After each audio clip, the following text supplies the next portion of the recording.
Who just got pregnant? Oh my gosh, Shock. Thank you for the 10 pregnancies. Inseminate, everyone. Congratulations. Hello, everyone. And I wasn't invited? Immortal, you gotta catch those strays faster. Thank you for the 10 gifted. Thank you. And hello, everyone. This is your Hellhound Race Queen Saerin, and welcome back to Hell. Hello, Justin. Hello, Shock. Hello, Immortal. Hello, Theo. Hello, Hermit. Hello, 3 times faster. Hello, Bentalist Stars. Hello, Pearson. Welcome in. Hello, Harlequin. Welcome in. You're oddly calm for someone about to rant. You don't understand the things I've been through. You don't understand. Also, I heard that some streamer forgot to turn off their ending stream for 3 hours. Maybe. I remembered in the end, but not really. Someone told me about it. I was already like cuddled up watching an episode of Supernatural when I finally checked my messages, and my mod, who coincidentally is named Bear, messaged me and said, "Did you forget to turn off your stream?" I'm like, there is no way. There is no way. And there was a way. I did forget. I was like, thank God at least I muted myself. We were having a party without me. It's like when you host a house party and everyone's just having a good time and I'm like down the street getting, I don't know, Pyrex cleaning sprays to clean up the after party. How was the movie? How's the movie? That's a good question, guys, because today is my designated rant day. I don't usually stream on Thursdays, but I have been holding on to these feelings, just fighting to rupture in my soul since I watched this movie. All right, everyone. Have you watched the movie Obsession? Raise your hand if you've watched this movie. It is what some people are calling the viral horror movie of 2026. I have heard that it has reached mass popularity because it's on TikTok. It is being TikToked about. I think the movie had its official premiere last year at the Toronto International Film Festival and has recently just come out in theaters about a month or so ago. And since then, I've been hearing little sputterings, little talks about this because it has come out at what looks like a time period of resurgence for horror movies, because we don't only have Obsession. We have Backrooms. Oh, thank you for the membies, you're mortal. Thank you. We have Backroom. We have Exit 8, and a few other little things, little horror movies that have been popping up. You tripped down the stairs into the basement, Immortal. Have a comfy stay. Remember the question? Yes, the freaking that is something I want to talk about. We'll get into it. Watched it just a few days ago, and it's one of the few horror movies that left me genuinely unsettled. Yes, the thing is, I point blank don't like horror movies. I think the last horror movie that I actually remember was some super cheesy, corny, like 90s movie about a truck. A haunted truck that I watched at my friend's parents' home during their birthday party. And that's the only horror movie I actually remember. I have watched others since, but usually, I don't know. Usually they rely so heavily on the jump scare tactics. And I do get scared by jump scares, but it's just such a cheap scare, you know? It's just such a cheap scare. So I was going into this with very little prior knowledge. I had one friend who is a huge movie buff, who also likes script writing and things like that, recommend this movie. And all he said was like, yeah, Obsession's a good movie. I'm like, yeah, I've been hearing a lot about it. Is it scary? And he's like, not really, but it is good. Yeah, it's worth the hype. And I'm like, okay, cool. My movie buff friend recommended this movie. I trust them wholeheartedly. And then over the weekend, I'm like, you know what? I'm gonna check out the trailer for this. And if you've watched the trailer, at least, of this movie Obsession, it does not look scary. It doesn't. It honestly looks kind of sweet. Like, it looks like maybe it's because the era of rom-coms is having a resurgence too, but it looks like a shy boy meets girl, girl gets possessed, oopsies, that's bad. We're gonna root for main character to live, and then they'll find a way to kill her. Yay! It seemed like that kind of movie. So, on this past Father's Day, I convinced my whole freaking family to watch this movie together in the name of family bonding. Clap, clap, clap. We love family bonding. So on Father's Day, after we got a little Father's Day lunch, I was like, guys, we should watch a movie. We should watch a movie. So we not only watched the movie, but we caught the nighttime showing, the last possible showing that evening, because we're like, yeah, it's not gonna be scary. I'm a grown woman. I don't get frightened just because I'm watching a horror movie at night. That's nothing. Then I sat in that movie. My father on my left, my mother on my right, my brother on the other side of my father, my sister-in-law on the other side. Us, center, back row. And it was a horrifying experience. Horrifying! I don't know, guys. I don't know. Well, I do know.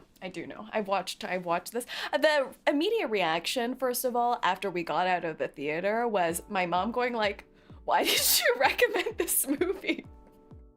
And I felt like I was on trial. I had to defend myself. I was like, I heard it was a good movie. Meanwhile, my dad's trying to be nice because it's Father's Day and we were like doing family bonding. He's like, it wasn't that bad. It was pretty good, actually. Actually, it wasn't scary enough. And then I looked at my father like, are you some kind of psychopath? And then me and my brother, it was the first time we felt solidarity in several months, several years maybe, but we looked at each other. Eyes shaking, and we were like, that was so scary.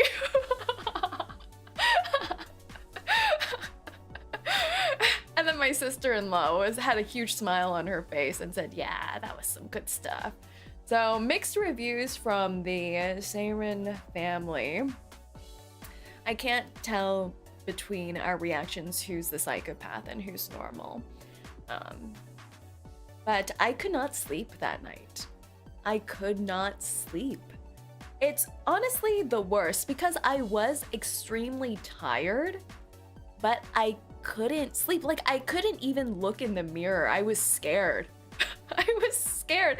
Like, her face, you know, if you've seen her face, it was like superimposing, and I was like, oh, I can't do this. I'm someone with a pretty active imagination already in the first place. So it wasn't good. It wasn't good to my mental well-being. And it's always when you're trying to sleep, you're kind of in that like half sleep state and you know logically, just don't think about it. Duh. But your thoughts just wander away and you keep thinking about it. And even worse so is that in this movie, there are certain scenes where the characters are in a sleep-like state and I'm like, damn, I just can't. I can't.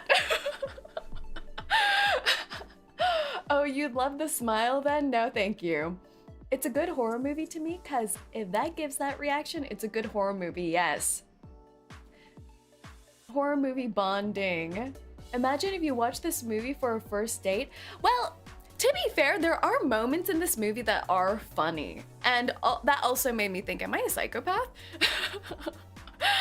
But I have heard this movie described as a dark comedy horror. I don't know how heavy lifting that comedy tag is supposed to be. Not much. I wasn't cackling out of there, I'll tell you that much. But there were some funny moments. But today, we are going to semi-deep dive into this movie because I think the overwhelming feeling I had exiting that theater, aside from being deeply uncomfortable, was, what the fuck is wrong with this guy? That's all I could think. I was just over and over my head. I was like, what is wrong with this man?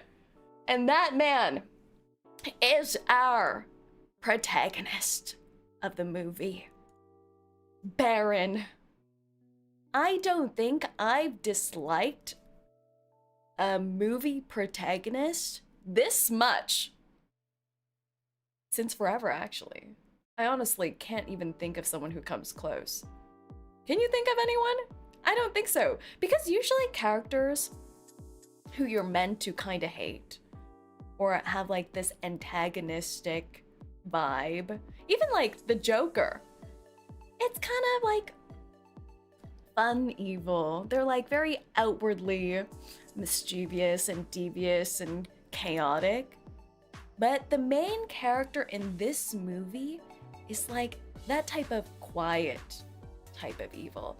Like the type of person who you might not label as evil, but so many terrible things happen as a result of their complacency, their cowardice, their lack of moral ethics. It's almost like when you have a bystander, you know? But they're encouraging the bad things that happen, which makes it even worse. Not a movie character, but Kirito from Sword Art Online is kind of unbearable looking back. Even after he spoke to real Nikki, he still wanted to keep her. Yes! Yes. So I'll give some background info too, but I just want to show you my beautiful slide first. Behold, I prepared this for everyone. Why Baron sucks! A general little spiel about what this movie is about. It's quote unquote a love story turned wrong. We have a boy, shy Baron, who has a crush slash infatuation with his friend Nikki. And he's not sure if it's reciprocated. So instead of doing the normal thing and asking her, he purchases something called a one-wish willow from a woo-woo shop, like a psychic woo-woo crystal shop. And you get one wish and it comes true. So he breaks it, wishes that she would love him more than anyone else in the world. And it's a story about careful for what you wish for. Yes. Because things go wrong. Things go very, very wrong. The actor did a Q&A and said with a question, would Bear make the same wish if he had to go back in time? And the actor said he has no faith in Bear to not try to wish again. Yeah, I think 100% he would wish it again. Time and time again, he would wish for it again. That's because he's trash, guys. He is trash. Absolute trash. So let me start with my little PowerPoint of why Baron sucks. I put a few like, colorful things in here just to like lighten up the mood. I didn't want to seem like I'm so super biased. Because believe it or not, after some people have watched this movie, there was some debate about who was the real villain in the movie. Was it Baron, the main male character who made the wish, or the character named Nikki, who is the object of his affections and gets possessed with the love wish of sorts. Well, based on this title page, I don't think there's much question about what I think. But we start the stage, guys. The movie opens up. Oh, actually, yeah, I'm gonna list several moments that pissed me off. That's what the slide deck is gonna be. Why Baron sucks, but also all the moments that pissed me off, okay? So moment one, and we're at the start of the movie. He already pissed me off. We're less than 1 minute into the movie, and I'm already like, he's one of those. He's one of those. We enter into minute 1 of the movie. It's a single shot on our main character, Baron, or so-called nicknamed Bear, as he shares a love confession to who we assume is his crush. And the confession is everything we usually encourage people to say, like be honest, be earnest, be sincere, show them how you really feel. And it's all packaged up into this face. Like, look at this face. It's so meek and like, oh, so harmless. No, he causes a lot of harm. This is a bad man. So he does that very earnest confession. And it's what everyone would think is a good confession, you know? We're told by society, in stories, by male and female friends that these kind of confessions are the kind of things you should be doing. But if you actually listen to what he's saying, it is deeply troubling.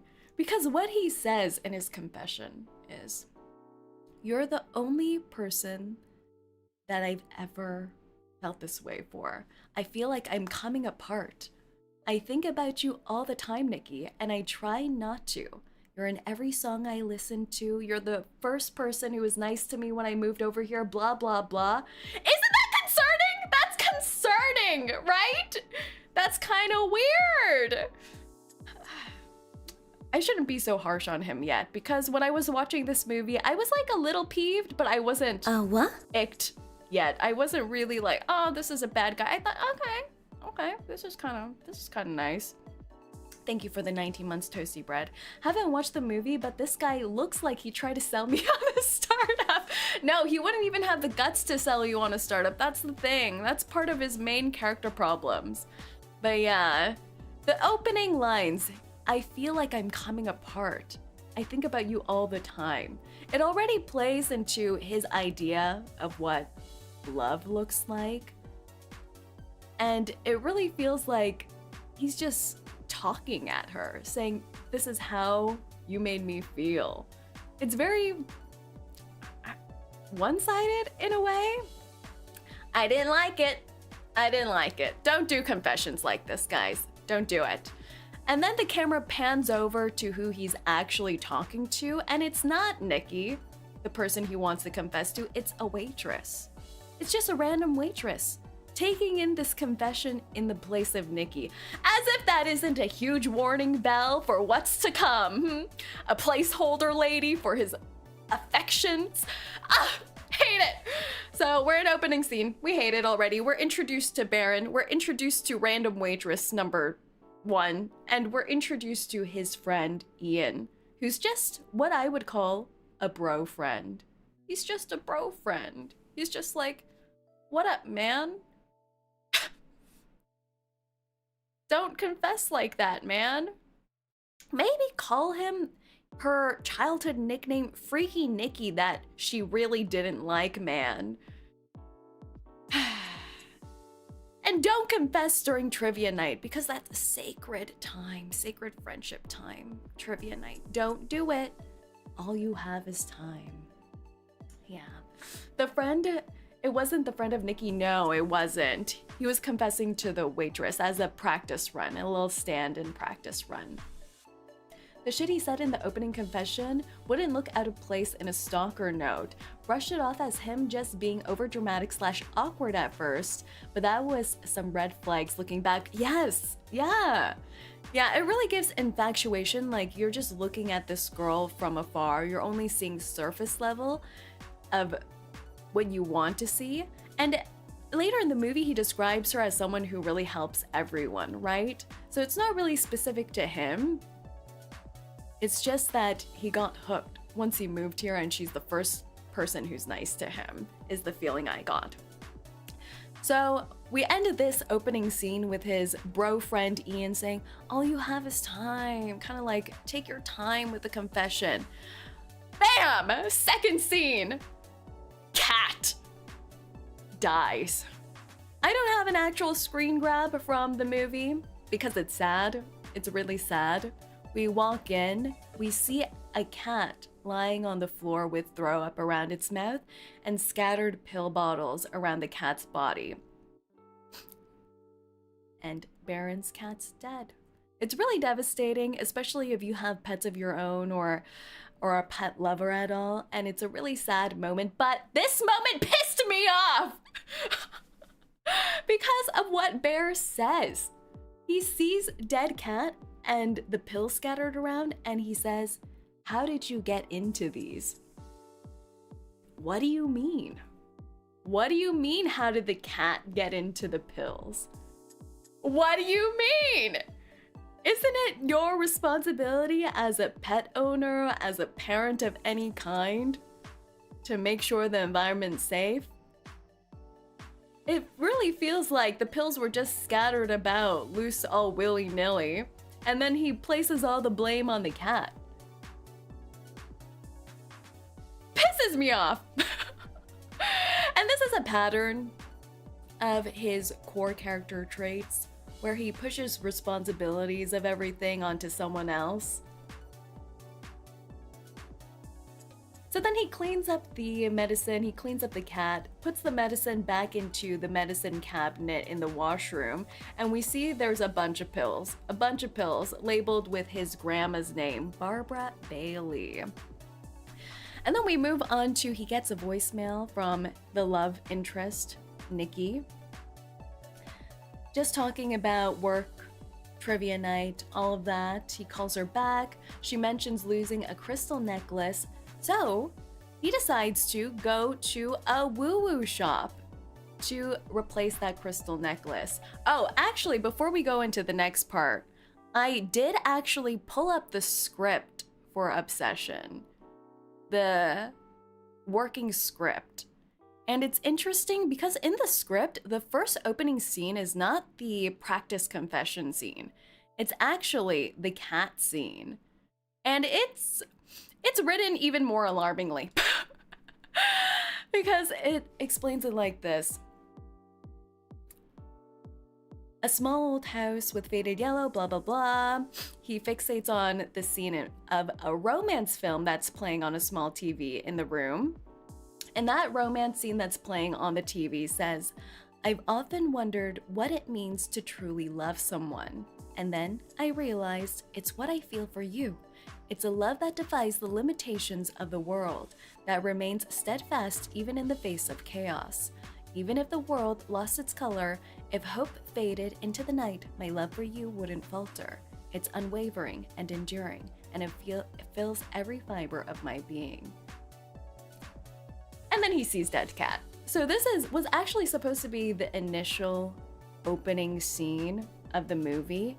And I did watch some interviews from the director that he really, really wanted to keep this as an opening scene because it would have mirrored the final scene of the movie, which is also in Bear's home with the TV playing and some dead beings in the room. But they ended up flipping it about. So just seeing this descriptor of what was on the television of what love means, it really mirrors what Bear's perception of love is. Like, it's more of this obsessive, everlasting, completely shrouding kind of feeling. Not good, not really healthy, but what do I know? What do I know? So when they say we'll fix it in post, this wasn't the case. Yeah. And then so we go to the woo-woo shop. He goes, checks out some crystal necklaces to replace the one Nikki lost. But instead, he finds a little trinket called a one-wish willow. Amaze your friends. You only get one wish. And he gets this little trinket as a gift for Nikki. He's like, Nikki would love this. It's gonna be great. I'm gonna give this to Nikki as a present. And we're like, yay, presents. It's gonna be great. It's gonna be great.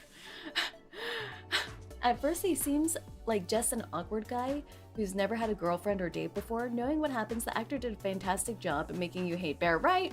He really did. He did a good job there. But yeah, he gets this. I forget what happens in between this. Let me pull. What happens? He woo-woo shops. And then I think the next moment that pissed me off was they're driving home from work, I believe. They share the same workplace at some kind of music instrument store. What moment are we on? I think moment 3 of what pissed me off. Moment 3, and I labeled it in my notes, failed confession. Failed confession. So yeah, they're just driving home together and they have a nice little conversation. Oh, I must say, actually, what actually really shocked me in the first 10 minutes of the movie was how realistic the conversations are. like they're spoken conversations, and usually when you're script writing or doing any kind of writing, you kind of clean off all the filler words and all the weird ums and tendencies that you usually have.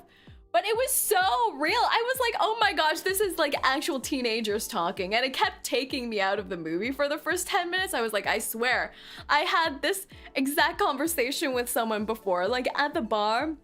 They have during trivia night, they have this conversation and they're like, what's important? What was the important stuff on the phone? And then Bear's like, a lot of things happened, like cleaning, taxes. I'm like, this is a real conversation. This is just a real conversation. Yeah, so they're heading home. He kept trying to tell his friends that his cat died, but it seemed like he was just trying to get attention rather than actually be sad. Oh, that's an interesting take. Yeah, let's rewind a little bit. So he goes to woo-woo shop, then he goes to trivia night with all his friends. That's when we meet Sarah as well. So they're a quartet of friends. We have Bear, we have Nikki here, we have Ian, who's the bro friend, and then we have Sarah. And we meet them all at the trivia night, which happens in a bar. And his cat just died, so he's kind of like devastated, but he came out to the bar because Nikki wanted to see him.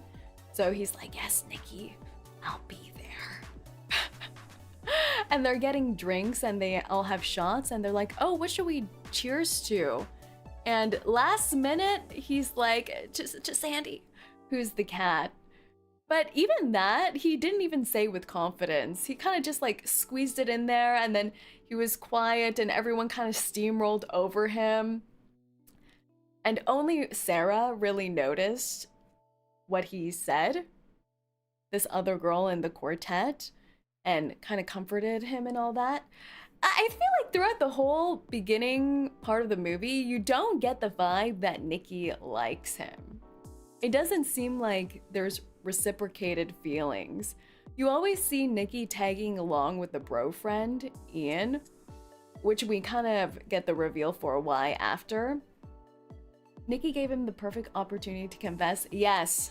Yeah. So I don't really get reciprocated love feelings from Nikki at this point, but then we go into this car ride home from the trivia night, and they're just chatting. They're having a good little chat. A normal, friendly little chat. And Nikki mentions that she wants to quit her job at the music store and gave her 2 weeks notice, and she just isn't happy there. And Bear's reaction pissed me off. He's like, why are you, don't quit. Don't quit. Like, he's not really concerned about her saying she isn't happy there, is how I felt. It felt more like he was concerned that he wouldn't be able to see her as often anymore. I'm like, what about her just saying she wasn't happy? What about her saying she wasn't happy? Yeah, and then they go into a talk about her dreams and aspirations about writing. And she wants to write a love story. So this is kind of the second time we get a conceptual picture of what love means to each of them. And Nikki says, I don't think romance is real. So the differentiation between romance and love. I think love is real, but not romance. Romance makes life feel magical, like in movies. Then your parents split and they're so miserable you wish they would. People start telling you love fades, it's a mirage. They're wrong. Romance fades. Love is a different thing. And that's what I want to write. The good, the bad, the ugly, real shit. Yeah. So the idea that romance is kind of that lovey-dovey initial part, like the Disney movie Magic. And love is about enduring, going through the tough stuff and surviving that. And then, what's this next slide? What do I even have here? Oh, yeah.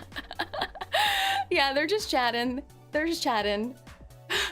I think at one point, Nikki's like, oh, you know, Sarah kind of likes you. And that's always a warning sign, boys and girls. That's always a warning sign. If your potential love interest that you have affections for mentions another person and says this other person has a crush on you, they don't like you. They don't like you. They're trying to shuffle your attention to this other available person who would reciprocate your feelings. Huge warning sign. So she's like, what about Sarah? You know, she's kind of like available, hot and free and likes you. And he's like, no, Sarah's just a pal. Sarah's just a friend. Sarah's just, you know, we're just friends. And he's saying it like trying to reassure her on the other end. Bro, she's testing me. Trust. I think some people actually mentioned that. Some people said, oh, maybe she's just like testing the waters to see what he feels about Sarah. No, guys, never. Never. In every single scenario when your object of your affection mentions someone else having a crush on you, it's GG, gamer. Don't pursue it. Yeah, so things aren't going well. She's heading out to her home. They've arrived at her home, and Bear kind of like last minute tries to keep her there and says, remember about Mr. Dito's class when I forgot my mouthpiece and he was in a pissy mood that day? But during scales, you told me you had an extra, so you gave me yours. But that was a lie. You only had one. So instead, you just got in huge trouble. You always go out of your way for me, and not just me, for everyone. And then Nikki just brushes it off, saying the teacher liked me and didn't like you, so she was just kind of saving his ass. I'm like, it's just, I don't feel the vibes here. I don't feel the vibes. I did see an interview from the actress, though, that she played a few of the takes like Nikki reciprocated the feelings, like Nikki liked Baron, and then some takes where she didn't. And in the final cut of the movie, they spliced together a mix of those takes so that it would be more ambiguous how she felt. And I feel like that adds to the horror aspect, because everything after this point in the movie was completely unnecessary, completely avoidable. Tragedies could have been prevented if he just asks her out. But no. Nikki straight up asks, actually he first calls her Freaky Nikki, so he negs her. He last dash to keep her here was like, hey, Freaky Nikki. Hey. Using his bro friend's advice earlier, saying like, yeah, he'd love if you called her Freaky Nikki and then you could reminisce on past memories and it'd be great. And she's completely disgusted by it. Negging never works. Never. So then he apologizes and he's like, yeah, I know, I'm sorry. And she straight up asks him, do you like me? Because if you do, now's the time to tell me. And you know what he does? You know what Baron does when he has this huge opportunity, the perfect lightning strike moment? He says, I think we're good friends. Fumbles. Fumbles! Why would he do that? Why does he do that? I know some, well, do I know people like this? I don't think so, actually. But I've heard of people like this. I've heard of people who are like this, who are like self-sabotaging. And I get it. Confessing to someone you like takes a lot of courage. But she's asking you outright, you've been thinking about this, reenacting this with poor actress, poor waiter number one, and this is the moment. This is the moment. Fear of rejection. Yes, yes, because you'll come to know one of the key characteristics of Bear is he's a coward. He's a coward. He doesn't want to take any risks. Risks of rejection, risks of getting his feelings hurt. He just wants to get validation without any of the risks. So he's never putting himself out there, and that includes this first moment here. And then Bumble McGee moment happens, and he, instead of try again, talking to her again tomorrow, he brings out the woo-woo stick. He brings out the woo-woo stick, opens it up. It's a piece of willow tree wood inside. And he wishes, I wish Nikki Freeman loved me more than anyone in the fucking world, and breaks it. And then the shit show begins, guys. The shit show begins. Because immediately, not even the next day, not even an hour later, not even 5 minutes later, immediately, we see this.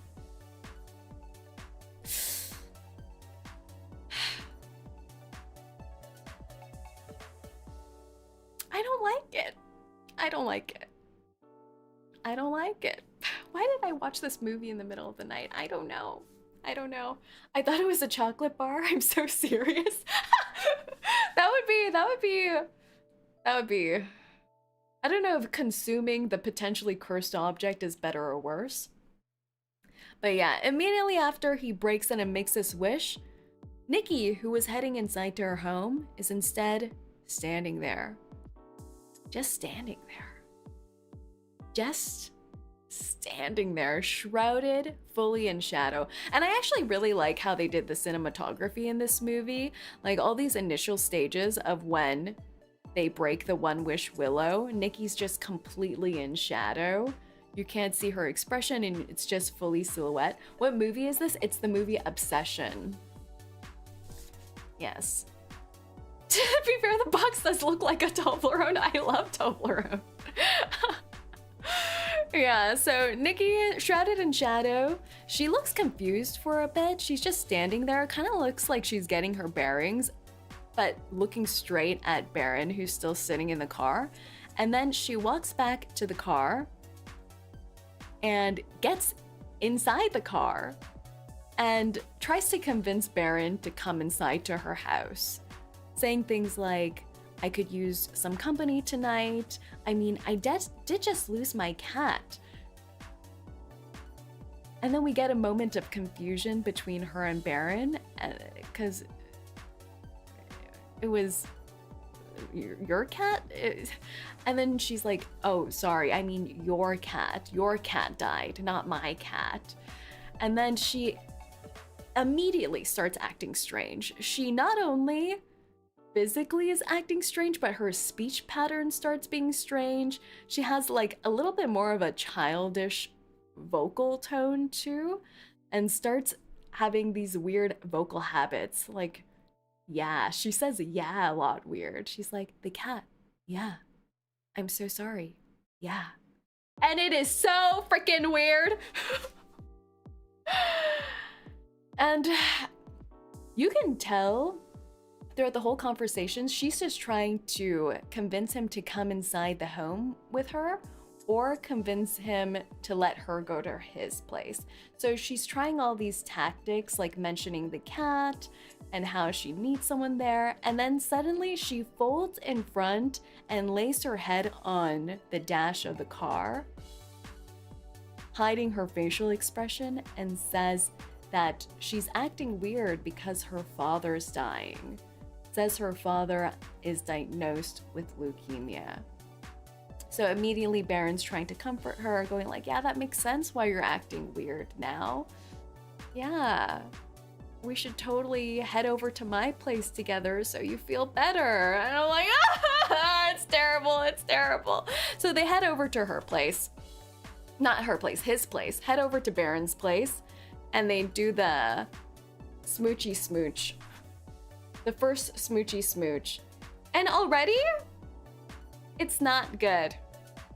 They play romantic music. They have this like dim lighting. They're on the bed together and it's like, oh my goodness.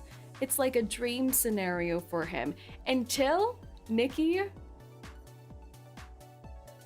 yells and says, what are you doing? And pushes him and she falls out of the bed bodily. And then she snaps back into all smiles, going like, oh yeah, my bad. And then they just go to bed and sleep. Cuddle, cuddle, happy, happy. Weird, weird. I don't like it. Actually, I more so dislike it because immediately during the scene, even before they head over to his place, he looks at the box. He looks at the One Wish Willow going like, could it have been? Ain't no way. I just made this wish. And like, she's like acting weird. And she's like asking me to come in. So he already has a vague suspicion, even if it's a feeling of disbelief that it might have been the wish. But he just continues on. I think at that moment she saw her reflection in his eyes. I think whenever she sees her reflection, real Nikki can control for a moment. That's so scary! I don't like that! I don't like that! I don't like that. I don't like that. So a lot of things happen in between, and they have a montage of them in love together. They're dating, guys. It's really lovely. They're like making breakfast together. She's always at his place. They're kissy kissy, smoochy smoochy. Their friend group is just watching along because they all work at the music store together and they're all kind of like giving them the side eye, going like, okay. But then Baron and everyone's like, those are just jealous hoes. Don't quote that. And they're just like, woo, yay, yay, until the next moment that pissed me off. The dinner date. I think this is actually a viral scene from the movie, the dinner date scene. So some of you may have watched it even if you haven't watched the full movie. But they have a romantic dinner date. And they're just chatting about their wishes and dreams. And Nikki asks Baron about, oh, kind of like, what do you want to do in the future? What are your dreams? I actually never asked you about that. So it kind of shows that they aren't that close to begin with. Like, Baron didn't really seem aware of her dream of writing and her unhappiness working at the music store. And Nikki had no clue about what his aspirations and dreams were. So they were not close. They were not close. So they have this talk and she's like, oh, smile, smile, happy, happy, happy. And she gives him a tiger's eye, which is supposed to be for good luck and courage and all of that. And I believe at this time, Baron leaves the table, has a phone call with Ian, who's his bro friend, and his bro friend tells him that Nikki is lying about her father being sick. He's actually super healthy. Going golfing on the town and everything. Having a little woo party. And then he comes back to the table and confronts her about it, saying, "Is your father actually sick?" And Nikki says, "No, no, no, no, no, no. Don't do that!" And she stands up and starts yelling, "I thought we were having a nice date!" And you know why this scene pissed me off? Because of Baron, it's like, this is the moment he actually looks like things are going wrong. Not really because of the whole lying thing being a huge problem, but because she's embarrassing him in public. He's like looking around the restaurant going like, "Oh my God." And then he starts going into baby talk, going like, "Shh, of course we are. Of course we're having a nice date. Just sit down, girl." And then she sits down and completely straight-faced, she says, "Then why does it matter?" And Baron says, "It doesn't matter to me."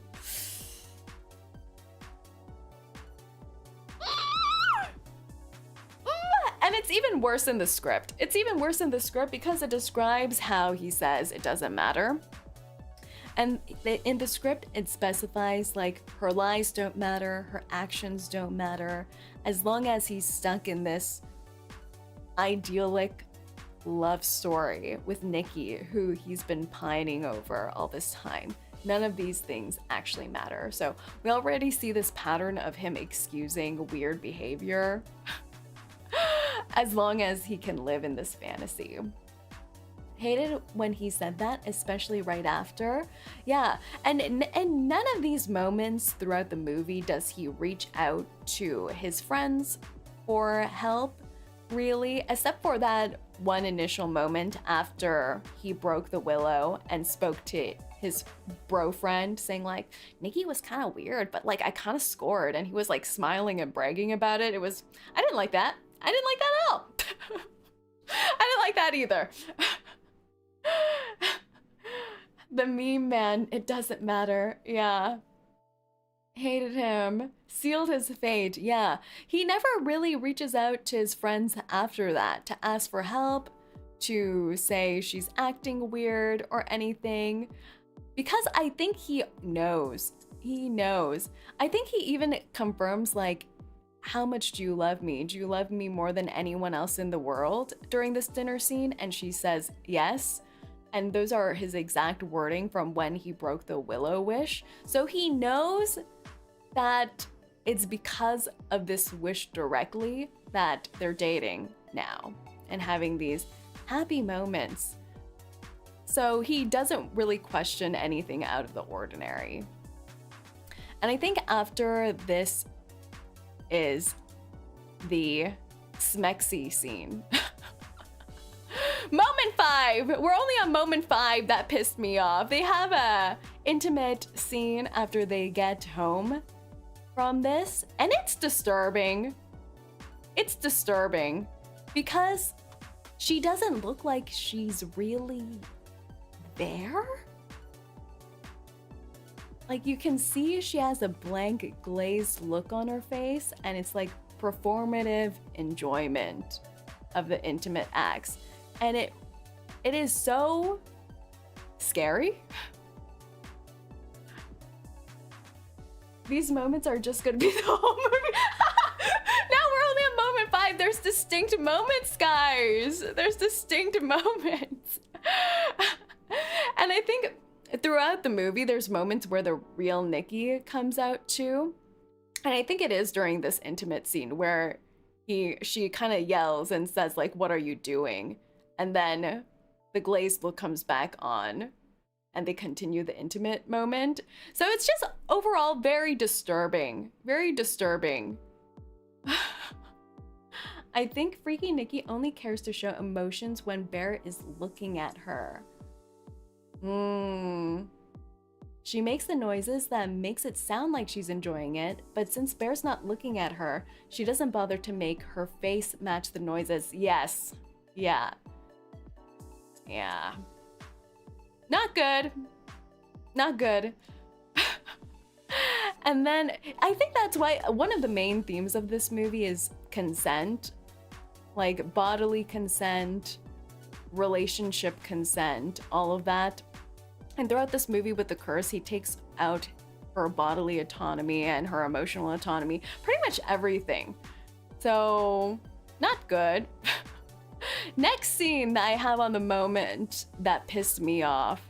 Which was it? Oh yeah, they have a nighttime bedroom scene where she's like staring at him like Edward Cullen. I listed this as moment 6, Edward Cullen. They have an Edward Cullen moment. I don't have a screen grab of this, but pretty much he's sleeping, and right around 3:45, which I heard they made it 3:45 on particular because that's known as the witching hour, 3 a.m., which is the inverse of 3 p.m., which is supposedly the moment Jesus was crucified. So it has like this woo-woo lore to the time. He wakes up. He doesn't see Nikki, but he hears her giggling in the shadows. And truly, you don't see her until something moves in the corner of the room. And she's just standing there in the corner, huddled up in his sweater, and says, "I like this sweater. It smells like you. I like watching you sleep. Just go back to sleep."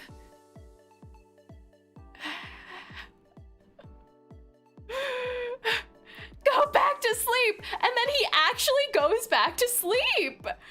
He actually goes back to sleep. He's actually like, oh, okay, yeah. Honk schnoo. I think everyone in my theater laughed at the moment because of the absurdity of the moment. We're like, how can you go back to sleep? What's wrong with you? Thank you for the hydrate. I think I saw a comment on someone's video saying Bear has the survival instinct of a tomato, but I feel like that's rude to tomatoes. Don't tomatoes at least have some kind of natural acidity to fend off weirdness? I don't know.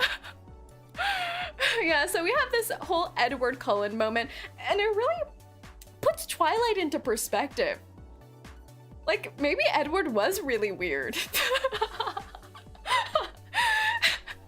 It makes me think about the importance of music and soundtracks in media, because when Edward was staring at Bella, I think they played some really romantic music in the backdrop. What was that band who got really popular due to Twilight? 1,000 Years, that song? Paramore, right? They play some Paramore in the back and you're like, oh my god! Oh, so sweet. But here,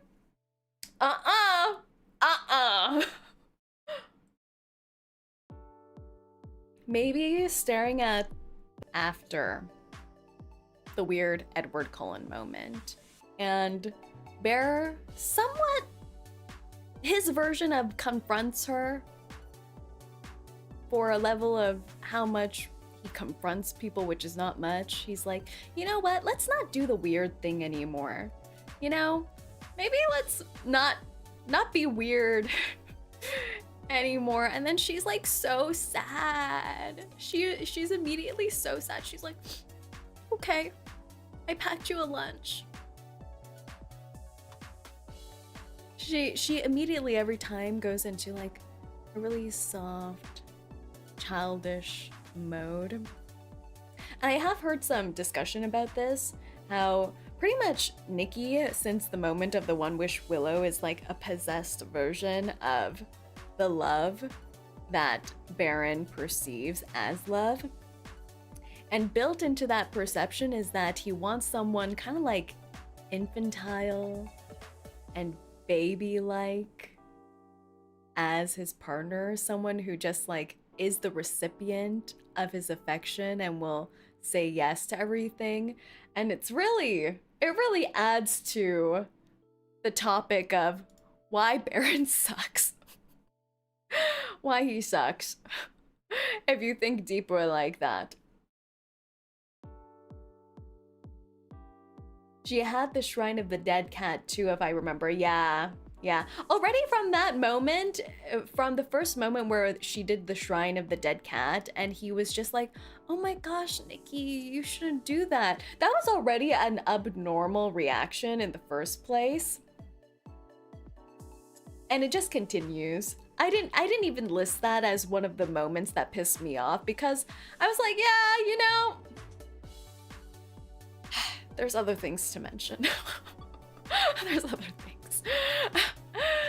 So, in this scene, the morning after the Edward Cullen happenstance, he confronts her and says, like, no more weird things, okay? And she's like, yeah, I'm sorry. I just had a bad dream, and I just... And then it looks like she loses her train of thought for a moment, and you wonder, okay, is real Nikki kind of creeping in? And then Baron's like, listen, just listen to me. And she goes for the move. She goes for the kissy, the distraction tactic 1000 that penetrates all of Baron's defenses, and they have a little smooch fest, and he's like, never mind, all's well in the world. But he's like, will you promise me no more weird stuff? Watching me sleep, moving weird. And she's like, yeah, no more weird stuff. And then she practices a smile. She's like, what about this? Is this smile good? And he's like, yeah, no, let's not do that either. So Baron's off to work at the music store by himself, because I think at this point she's put in her 2 weeks notice, so she no longer works at the movie store. And then as we see him moving to leave, we see this. She duct taped the whole frickin' door so he can't leave.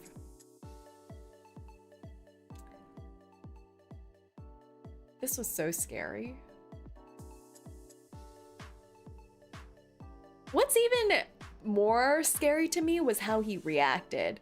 Like, he didn't turn around and go like, what the hell, Nikki? Why did you duct tape my door? What's up with this, Nikki? How many rolls of tape did you use? When did you do this even? We were supposed to be sleeping in the same bed. I don't understand. He doesn't do any of that. He looks at the door, wide-eyed, with a small, like, even smile on his face, and goes like, yeah. Right. Everything's fine. It's all good. And Nikki's voice behind him is like, or you could just stay. And he's like, no, I've got it. And he just yanks the door open. he like gives it a good old yank a few times and manages to escape into the wilderness. And the last face we see after he leaves that door is this. My sleep paralysis demon.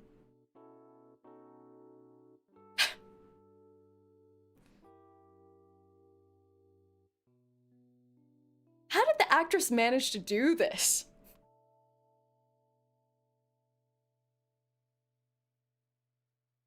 I saw some interviews of the actress afterwards, and her face terrified me, even when she was like just the actress.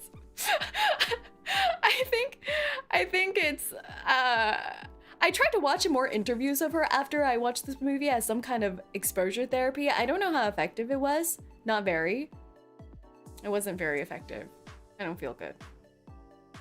That's a fake smile I have. You have this smile? Don't show it to people.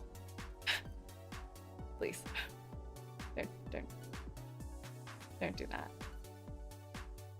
To me, love is finding a way to share your life with someone else while making something greater than the sum of the parts.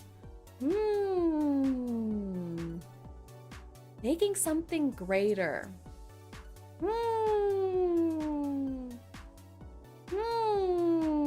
You don't have to make something great for love to work out. You could just be, you know? You could just be.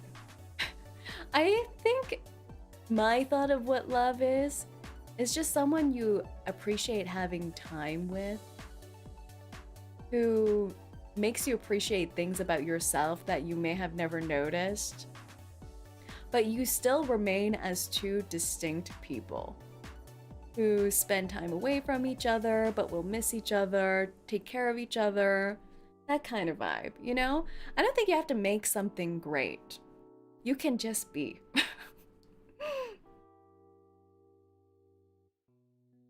I guess just being with someone is better than just being alone. Hmm. Hmm. Hmm. Hmm. I guess so. I guess so. Sometimes being alone is great. But I guess a truly being alone and walking through the world, like not even saying hi to like a barista or something is not great. You know, like true solitude is not good. But I think being alone in a relationship sense is fine.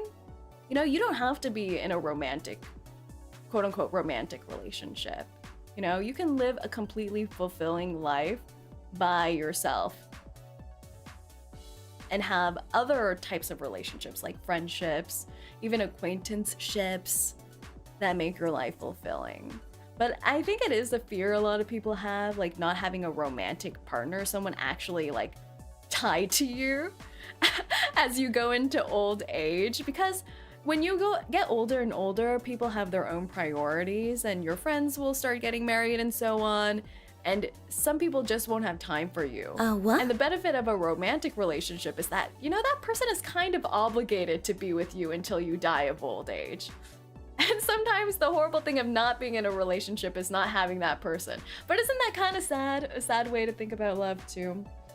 And Brumac, thank you so much for the internship. Welcome in. Welcome in. Say is a love expert. Yeah.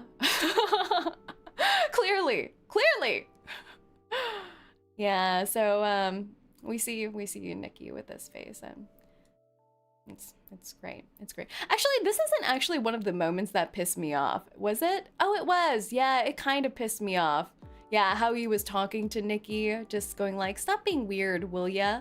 Like, he knows there's so many problems with her at this moment, but the thing that he's harshing on is just stop being weird. No more weird stuff.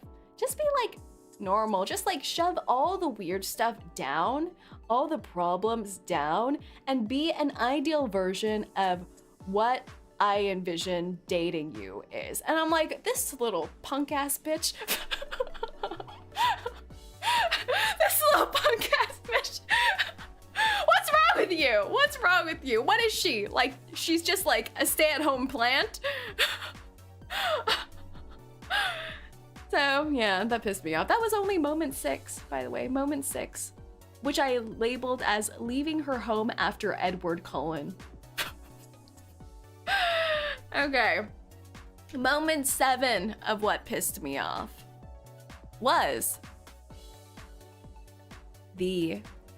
Oh, there's other things. Okay, a little interlude in between. So he goes to work by himself. Nikki packed him a lunch for work, and that's so sweet, ooh la la. He opens up the lunch. There are some Polaroids in the lunch. One Polaroid of him labeled you, and one Polaroid of what looks like them two in bed together. A selfie mode of her and him together, and she says, "Not me." And you know what he does with these Polaroids? Just shoves them back in the lunchbox, says, cool. That's just, yeah. He knew that. He knew it wasn't her. Real Nikki is putting all these signals that this isn't even her. This isn't her. It's like a possessed demon person who's controlling her body, and he does not care at all. Just shoves it aside, opens up the lunch that she made for him and starts chowing down.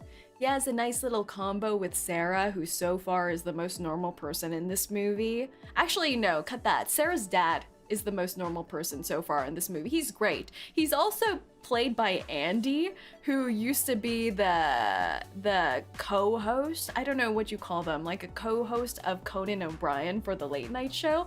I'm like, oh my god, Andy! I finally feel safe while watching this movie and less horrified. There's a safe space here. Father figure. Kisses.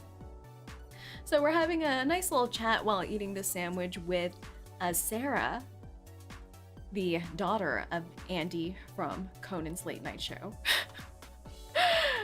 And they're just chatting. She's like trying to tell him something about Nikki, also saying like, it's so weird how suddenly you guys are together, you know? You guys never really had a hint of being together before, and now suddenly you're like dating seriously. And he's like, yeah, what's wrong with that? We're just like, yeah. And then she tries to tell him something about Ian and Nikki, but it gets cut off because her father says she has a letter from a uni that got sent over, and she opens it up because she's trying to get into art school, and she gets another rejection, and she's sad. She's sad, sad, sad.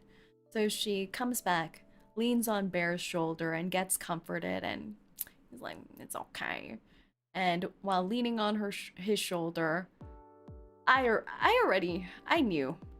knew this girl gonna die. Once Sarah leaned her head on Baron's shoulder, I already expected at that moment for Nikki to pop up somewhere and like guillotine her or something. But she didn't. I was like, oh my gosh, they defied my expectations.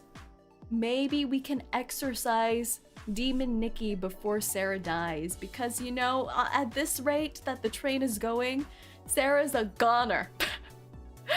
But no, it was just a nice moment. She lays her head on his shoulder, and we're like, yeah, life sucks, but it's gonna be okay kind of vibe. And then she's like, you know, what are you eating? It smells. And he looks into the sandwich that Nikki made for him. And it is cooked cat. She cooked his cat! She cooked his cat and fed it to him.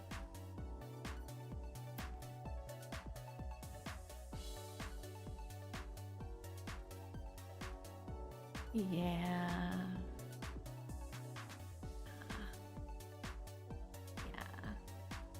Yeah, the cat just keeps coming back. The cat is like a strong supporting role in this movie. First, cat dies. Second, Freaky Nikki does a memorial for said dead cat. Third, now he's eating the cat. He's eating it. He's eating it. There are a few theories about this cat situation. One of the theories is that the possessed Nikki is actually the cat. I don't buy that theory, because I think it's an actual demonic thing that possessed Nikki, not the cat. Especially because I think the exact wording of the wish gives it away a little bit. The exact wording being, I wish Nikki Freeman loved me more than anyone in the fucking world. So that exact wording, the wish actually took literally. So for someone to love you more than anything else on this world, it has to be something otherworldly, aka demonic. So yeah, I think the cat in the beginning is just a symbol of possessed Nikki knowing that Bear loved the cat, and her trying to keep bringing the cat up as something that he loved, but she's misinterpreting it.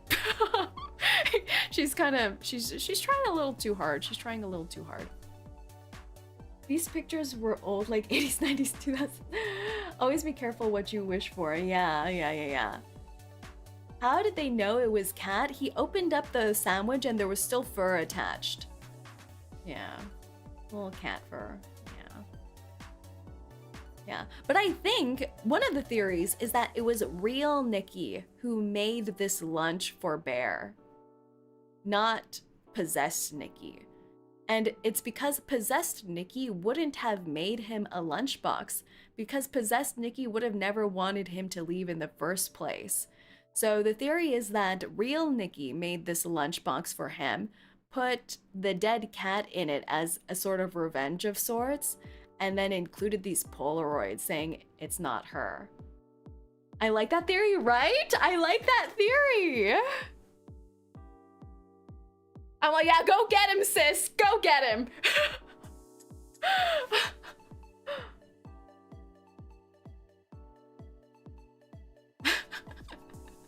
I'm like, go get him, sis. So after this, he hurls. He goes back home with his bro friend, Ian. And Ian invites him to a boys' night. Just hang out with the boys. If it was a healthy relationship, it should be fine if you guys spend a few hours apart. So he heads back home. He's like, yeah, fine, I'll go on this boys' night together. And he ends up by himself in his driveway of his home. And he decides to call the phone number that was on the One Wish Willow box, the customer service number. Questions? Concerns, call our hotline, onewishwillow.com. And I heard that this phone number actually works. Did any of you try this phone number? I'm scared. I'm scared. Should I try it? Will he call me back in the middle of the night?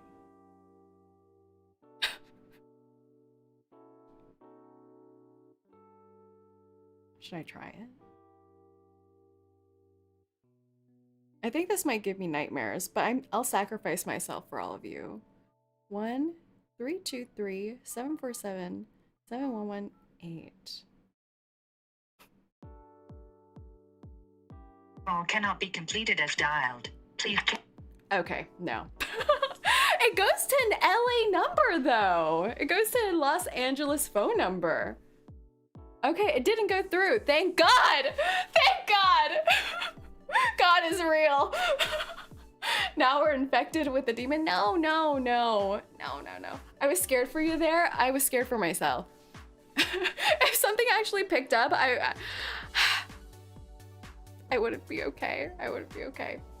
Okay, but he calls this number and he gets a customer service hotline.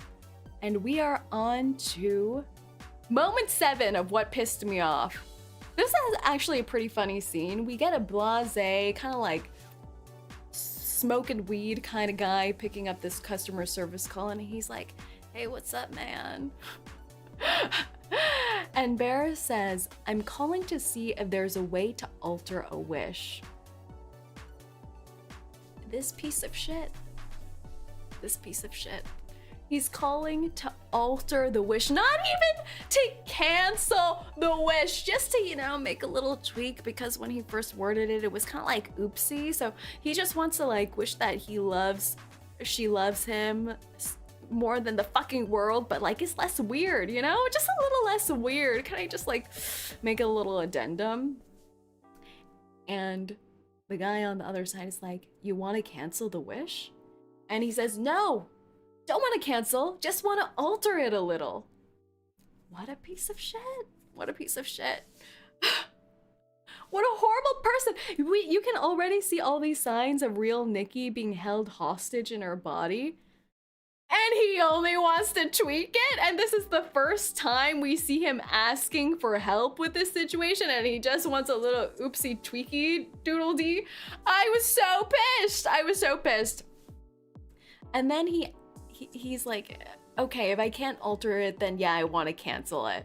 And the phone operator's like, no, you can't cancel it. You can't alter it. You can't cancel it. And Bear's like, then why the hell did you make it seem like I could cancel it?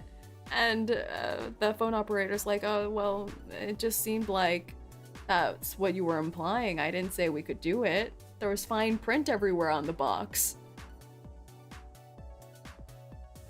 Shrugs. Shrug emoji. Shrug emoji. And then he asks, is her love real? And the phone operator says, just because you chose this for her doesn't make it any less real.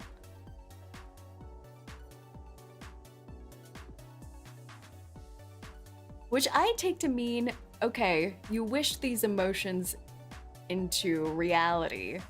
So they are real. Are they real Nikki's actual feelings? But these feelings are happening. This is happening. And he asks, is there any way to break the wish? And the phone operator says, well, as long as you live, the wish will be active. As long as you live. And the phone operator says, as long as you live sounds to me like you have a moral obligation to be there for her. And that really struck me, that the frickin' hellscape 1-800 phone operator had more of a moral compass than Bear did. To say, sounds to me like you have a moral obligation to be there for her. How come the phone operator knows what's up more than Bear does? Huh?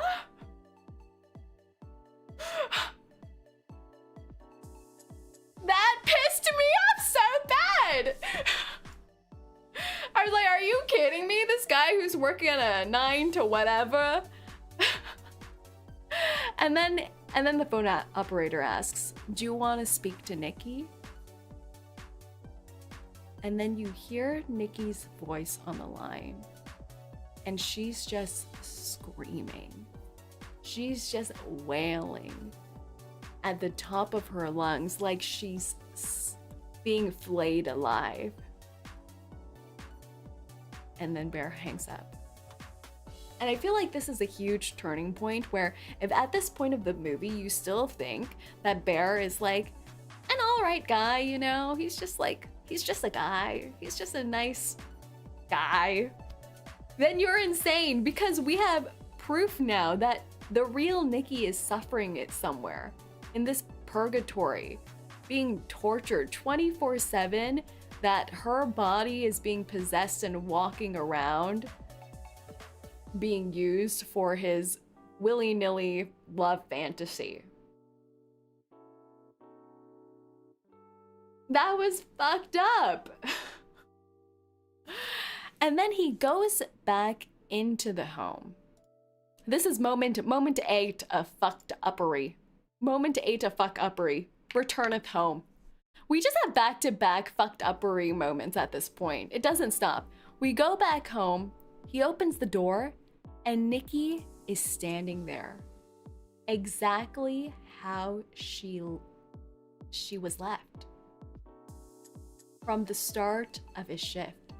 She's still standing there with this same smile, but now she has like boils on her face. She's peed herself.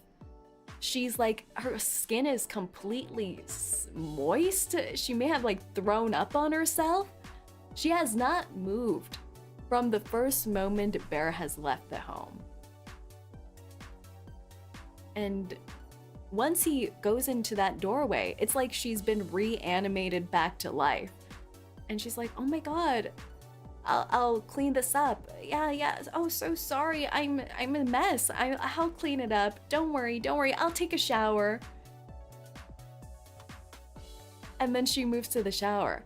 And I wonder about this too. Is it like, because the only purpose of the existence of the demon is to be the object of his love and love him back, is it that any moment that Bear is not in her presence that she like can't operate? Because early on when she first gets possessed, she's able to be alone with Ian for a bit. So I'm not sure if like the codependency is growing or it's exponentially scaling. I'm not sure. Her voice is really ASMR. React to 𝐂𝐡𝐚� season 1, please. It's a good show. I should. I've never actually watched the show. I think I watched the first episode. But we can.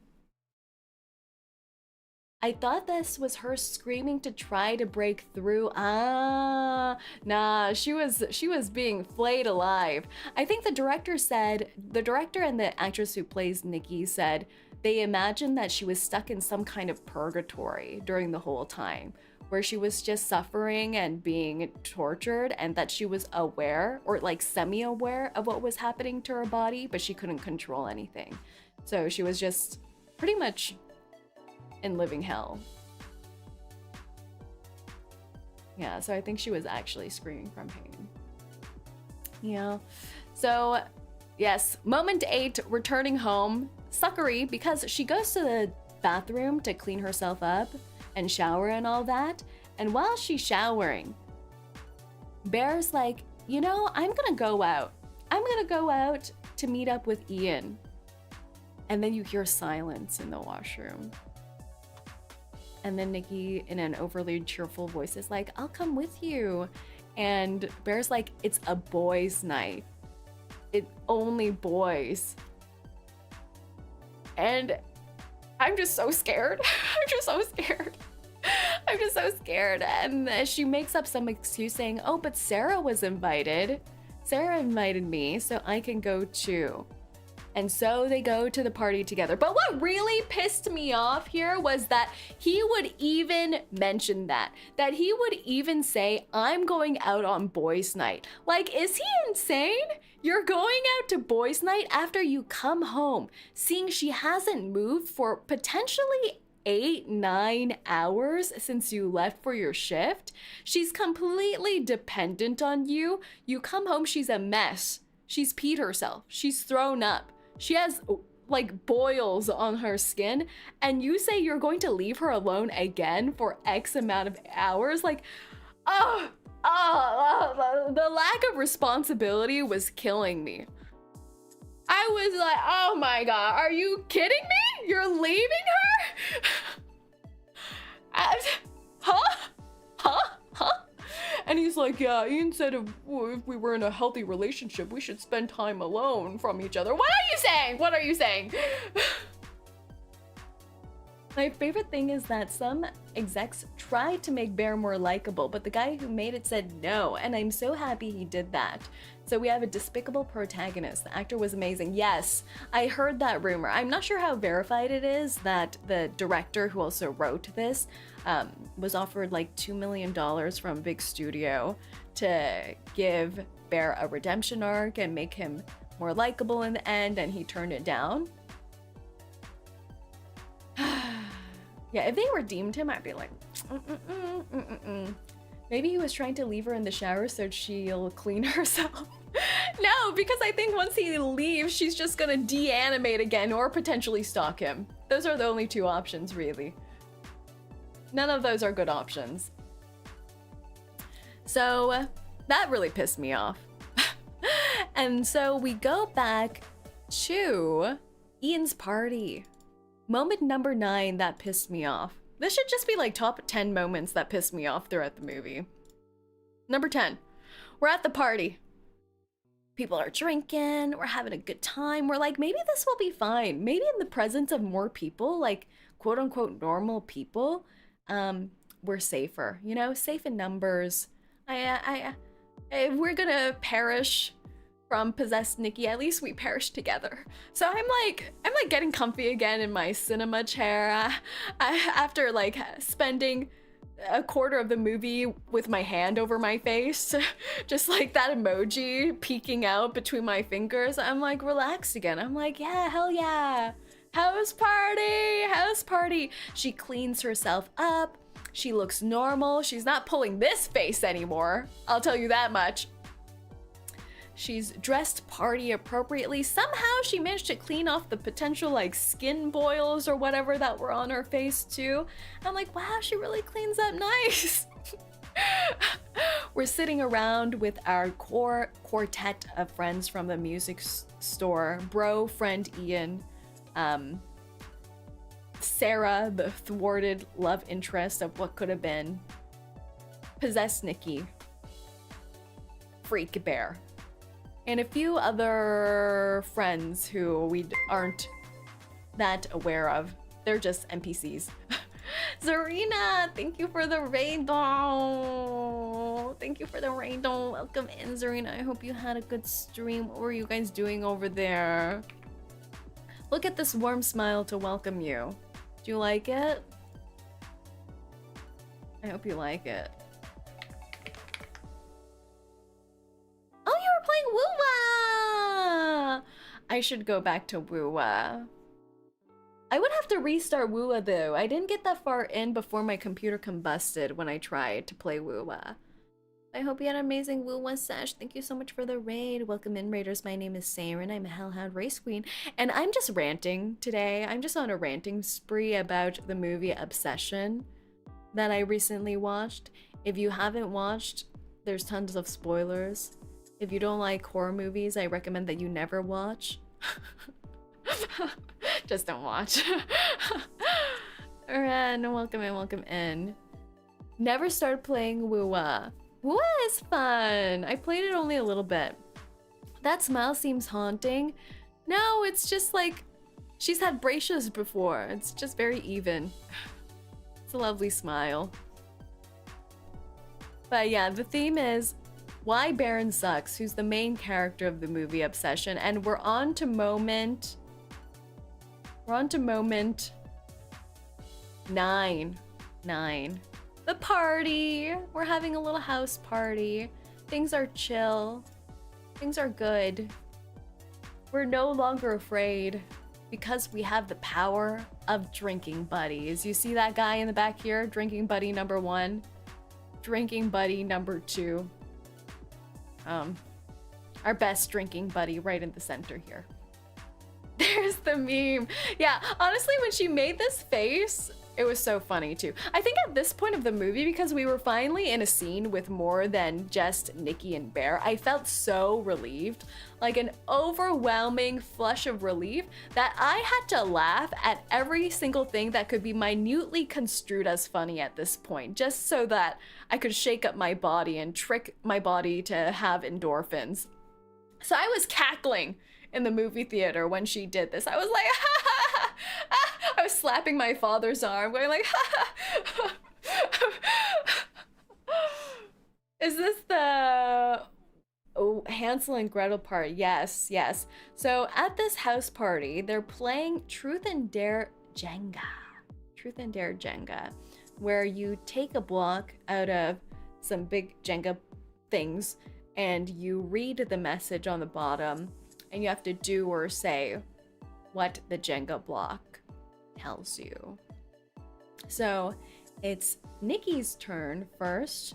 She pulls the Jenga block and she doesn't read what's on the block. So we never actually find out.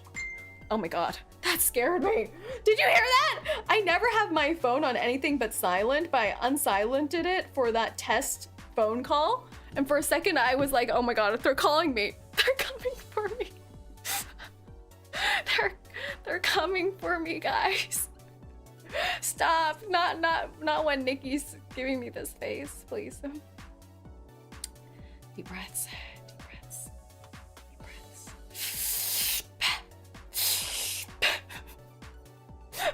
The defense mechanism. Yeah, the defense mechanism. And so she pulls the Jenga block, and we don't know what it actually says, but she goes into this poetic speech about Hansel and Gretel. And we know that Nikki is a writer, so there are some theories that this may have been a recital of what she's actually written, the love story she's written before. But she goes on waxing poetic, and I'll read a bit of it, but most of it is very inappropriate, so I'll read a bit of it. But she starts off saying, "The air was charged by the distant call of a night bird. His face was obscured, but I knew he was looking at my chest, each side stretching, recently matured to different sizes. Hansel, come lie with me, like the old woman taught us when we were children," I said. He closed the door and leaned against it. "You're not my wife, Gretel," he said. "I am more than your wife. I'm your sister." Incense! Incense ensues, people. Incense. Wonderful. So she tells this really twisted version of Hansel and Gretel, who are, of course, brother and sister. But in this story, they're kind of trapped in this old woman's home. And this old woman has taught Gretel some bad, no good things. And Gretel wants to have sexual relations with Hansel. So I think there's a few takeaways from this story. How Nikki originally only saw Baron as a brother and never as a love interest, and that this love interest should have been forbidden from the first place until there was this like outside circumstantial thing that changed their relationship. In the story being the old women who kind of warped their relationship into a romantic one, but in the movie it being the One Wish Willow that led to it. And then it leads to this very possessed, very unhealthy love, where in this Hansel and Gretel story, Gretel pretty much says, "Oh, if you don't choose to lie with me, I'm gonna cut off your arm and stick it between my legs," and all of this. So it's not good. It's not good. It's really not good. The people in the party don't react well to this story. They think, you know, it was kind of cringe. Gotta work on that writing. Didn't really land with the high school party crowd. So she sits back down after reciting this lovely poem, and it goes around to Baron's turn for the Truth and Dare Jenga, and he pulls it out and reads what's on the Jenga stick, and it says, "Kiss the person to your left." And on Baron's left is poor Sarah! Poor Sarah! The daughter of Andy from Conan O'Brien's late night show. Well, she's dead. That was my thought too. I was like, she's just so dying. Honestly, no one really has good survival instincts in this movie. Baron definitely doesn't have good survival instincts, but he willingly doesn't. Like, he willingly does not save himself. He puts himself in harm's way on purpose because he thinks the risk is worth it. Sarah doesn't have good survival instincts because right when he read that out loud, she should have gotten up and escorted herself to the opposite side of the room, but she doesn't. She stays sitting there just like slightly bewildered, slightly awkward looking, because Nikki stands up straight and pulls this exaggerated cartoony frown that I busted out laughing at.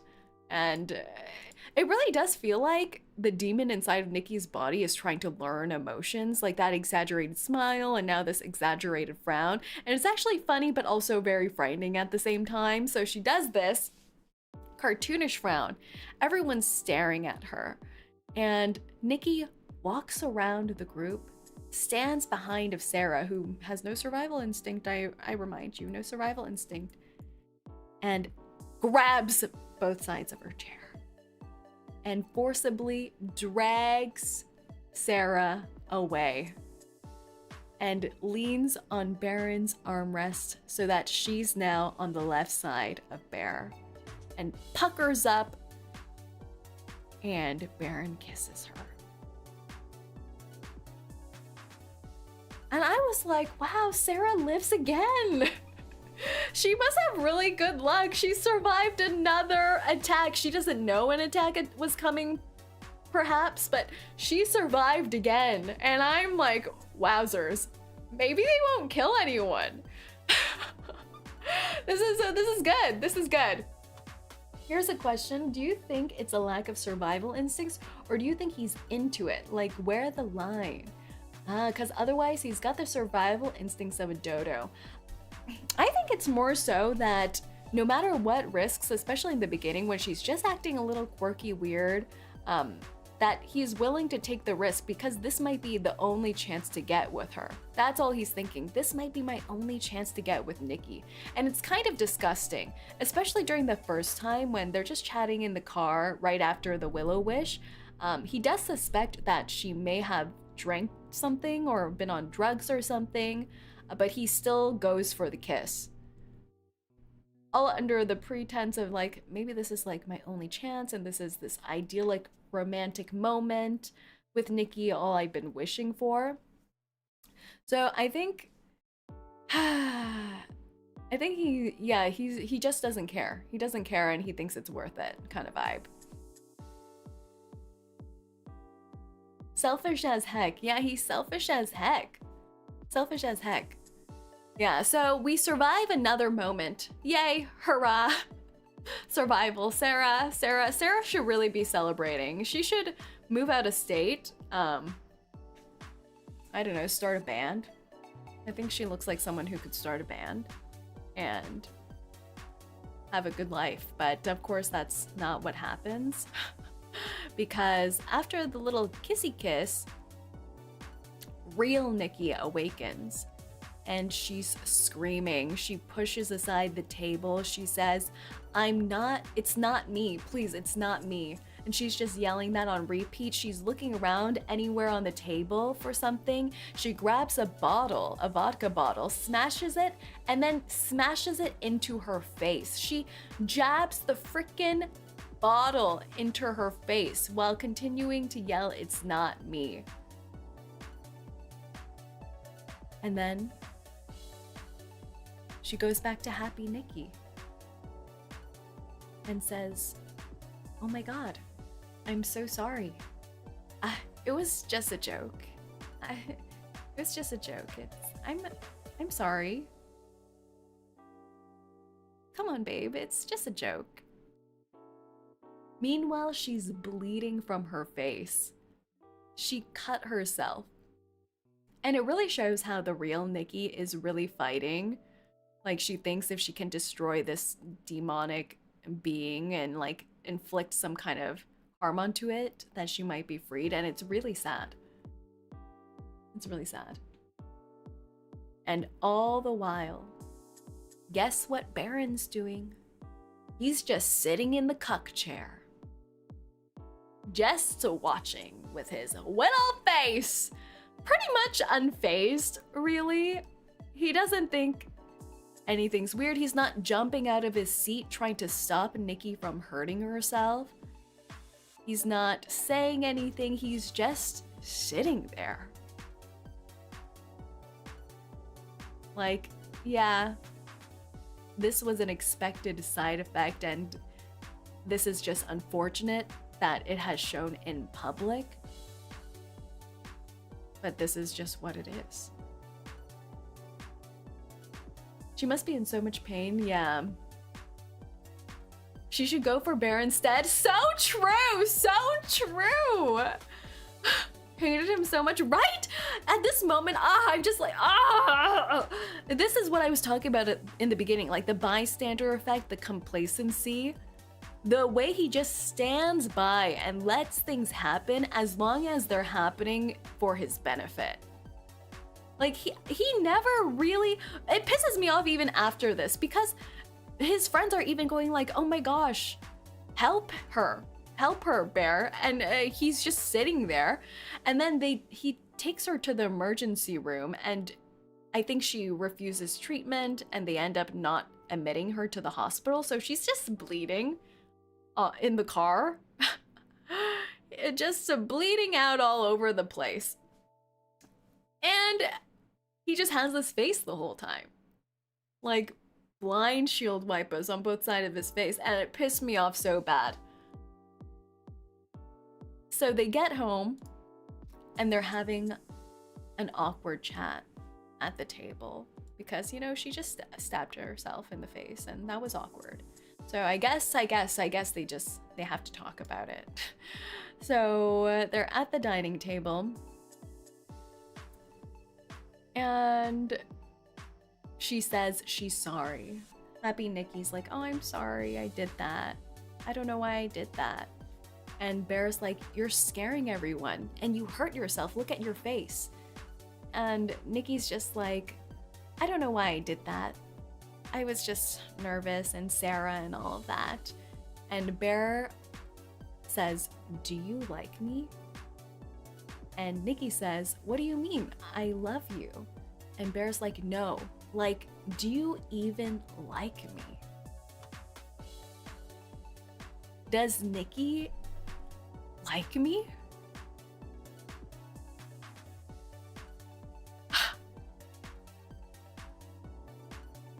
Are you happy? Is Nikki You're even pregnant. happy? You're pregnant, so you're happy though. Thank you, Silver. And just as sudden as that pregnancy was, Nikki said, yeah, for sure.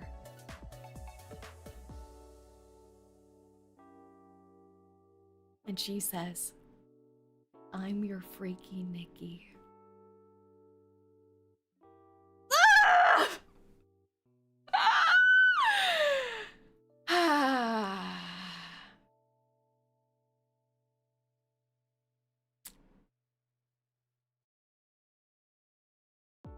I feel like this is like one of the two moments where we're kind of smacked in the face with the fact that it's not the real Nikki. Because I think there are some arguments that people try to say that throughout the movie, Bear is kind of delulu.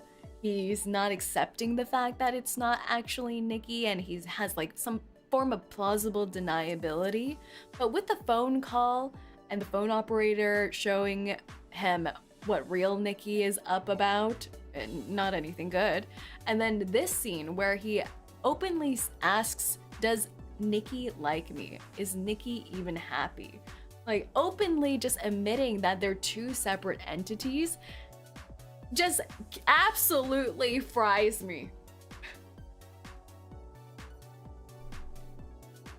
Like I said, don't call Bear a cuck. That's an insult to cucks. At least there is love in that relationship instead of that one. That's true. That's true. You're right. You're right. I'm sorry. I'm sorry to the cucks. You guys are better than this. Truly. Yeah, so this isn't good. And the fact that she even uses those words, I'm your freaky Nikki, like the thing that she absolutely hated being called, and even the thing she hates, she's willing to be for him. Shaking my head. And then, you know what they do? They just go to bed. They just go to bed. They just go to freaking bed. And I'm like, okay, it's a long day. We should just go to bed. And it pisses me off so much too, even when they're just sleeping. Even when they're just sleeping, it pisses me off because you can see her face, her whole face is wrecked because she like stabbed herself with the bottle. And he didn't even bother to clean her up or put bandages on her or anything. Like he really does not care about her physical well-being, her mental well-being. If she's not even herself, as long as he can bow shika wow wow, I don't know. I'm just flummoxed.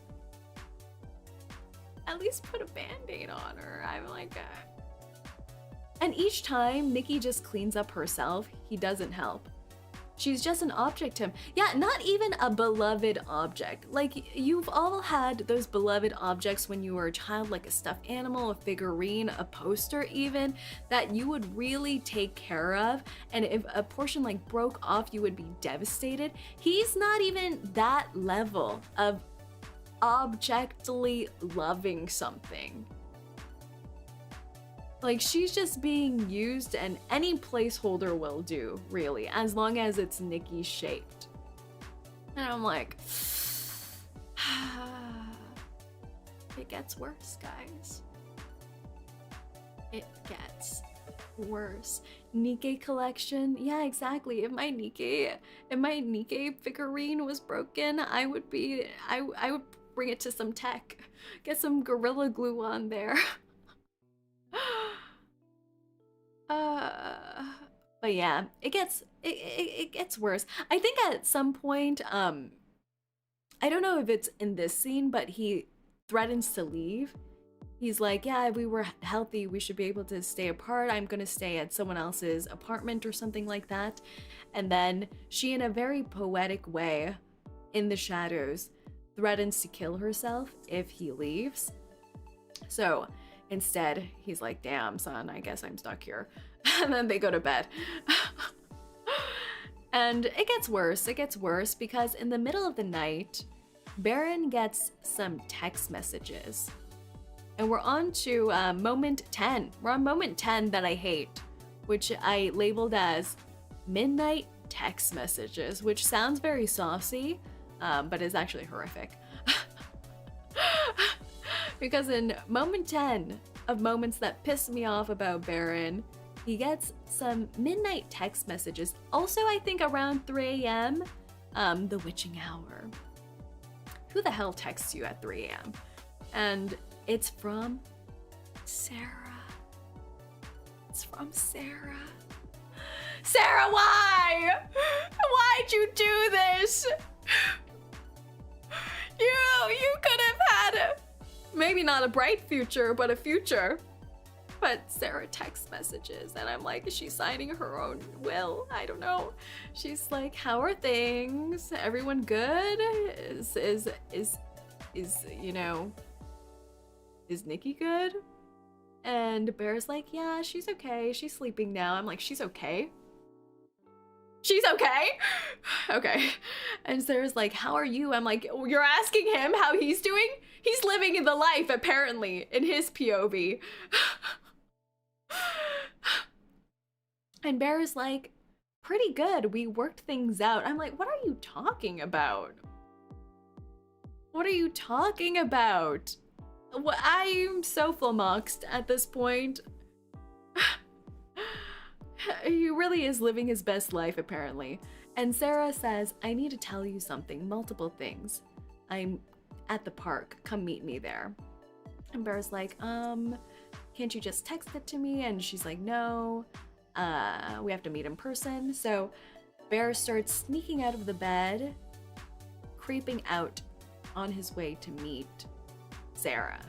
And here's when one of the most devastating scenes happen, where you hear Nikki's voice and she's whispering and she says, kill me, Bear, please. And Bear says, what? And she says, with her eyes still closed, she says, she's sleeping, it's me. Shh, please don't wake her up. Kill me. And Bear says, what would be so bad? What's so bad about being with me? And frickin' leaves the room. This asshat! Oh my gosh, I was so annoyed. Oh my gosh, this is the first moment of actual semi-peace that we've seen real Nikki be in, where the fake Nikki is sleeping and she's able to have a calm, coherent conversation with someone, and she's begging Bear to free her from this nightmare, to kill her and just end it, because the suffering is so painful and so horrific for her that she'd rather it just be over. And his response is like, what's so bad about being with me? It's about you? It's about you? What? And when he says this too, he has this exaggerated frown expression, almost like the expression fake Nikki had, like this cartoonish frown, and he's like, what would be so bad? What's so bad about being with me? And I'm just like, I actually physically in the theater looked at my father, looked at my mother. I'm like, are you hearing this guy? Are you hearing this guy? What's wrong with this guy? And he leaves, but not before Nikki says, I've never been with you, Bear. it's been fake Nikki all along, and she's continually begging, and he just leaves. I was so pissed. I was so pissed. At this point of the movie, actually, right after the party scene, I've never had this feeling while watching a movie before, especially in theater, but I wanted to leave. I wanted to walk out of the movie theater for how uncomfortable this movie made me feel. Like, I was like, you know, I've seen enough. How much longer is this movie? I want to leave, but I'm like seated in the middle seat of the aisle, so I'm like, damn, I really can't. It really felt like pins and needles all over me, and I felt so uncomfortable. And I remember checking the show runtime of this movie, and it's less than 2 hours long. So I'm like, how is it possible that it's not over yet? How is it possible that this suffering is not over?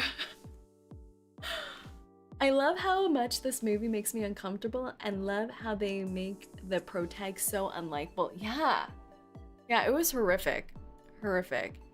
Oh yeah, this was him begging her to be normal right after this convo. I skipped this. Yeah, him just begging, just be normal, just be Nikki. And possessed Nikki saying, I can be Nikki, before the whole bed scene happened. So now Bear sneaks out. Well, not really sneaks. They know now. He goes out to meet Sarah, and they're in the car in some secluded area, chatting. And right when I saw this framing, I knew. Like, I think I was coming to know throughout the movie that, yeah, Sarah's gonna die. Sarah's not gonna survive to the end of this movie. But when I saw this shot, I thought, now I know how Sarah's gonna die.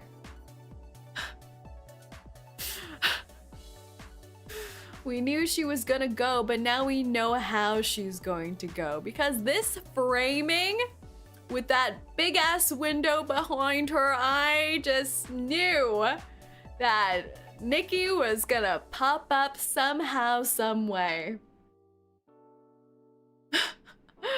So we make it here, and this is moment 11 of why I hate Bear. So the moment before was how he treated Nikki, but the moment now was how he's treating Sarah. Because how can he even take the risk of going out to meet Sarah when he knows how unstable Nikki is, how he knows how Nikki feels about Sarah? He's completely putting Sarah's life at risk. 100%, and he doesn't care. He obviously doesn't care if he goes out to meet her. I was like, this guy's such an asshole. Like, we knew that already, but I was like, how can you still meet Sarah knowing how bad things are gonna get? Like, even if her life's not immediately in danger, if Nikki finds out that Bear met up with Sarah alone in the middle of the night, do you think nothing's gonna happen to her? It's over. It's over. He doesn't care about Sarah. He doesn't. And in this car ride, Sarah pulls out, I think there's two reasons for why she wanted to meet in person. One is because she got her final potential letter, the final uni or college she submitted to, and this is her last chance to get into an art school, and it's her dream school too. That is the final one that they're waiting on. So she pulls out the letter and says she wants to open the letter together and share this moment with Bear, which is very sweet and shows how much Sarah actually likes him. But before they open the letter, she says there's something she has to tell Bear. And she says, I really like you, Bear, and I don't think you should be with Nikki. And Bear's looking at her going like, why? And Sarah says, I promised Ian I wouldn't tell you this, but Nikki and Ian have been hooking up on and off for 2 years. It's super chill and not romantic, and Ian really does care about you. But a few weeks ago, Ian cut things off with Nikki and she was acting so weird. We thought she was just dating you to get back at Ian.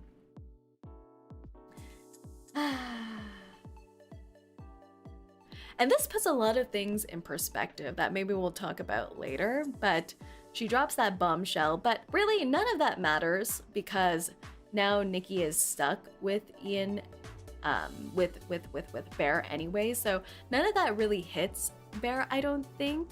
I think she's still like, ooh, that kind of sucks, bro. But he's like not too concerned. Instead, he has the audacity in these moments, in this car scene, to consider a relationship with Sarah. Because Sarah's like, yeah, I don't think you should be with Nikki. I think you should be with someone more chill, like me. And he gets this look on his face. He's like smiling a little bit. He's not discouraging it. It looks like he's even considering it. And I'm like, the audacity when you've entrapped someone to be with you for this whole time and used her body and mind and everything, and you're still considering another woman just because she's presenting herself to you as someone who likes you. I was so disgusted. I was disgusted. And of course, in this moment, we see from the distance, freaking Nikki run up like Usain Bolt, marathon running head first into the driver's side window, grab Sarah's head and ram her head into the steering wheel multiple times, to the point that Sarah's skull caves in. That flesh is peeling off of her face.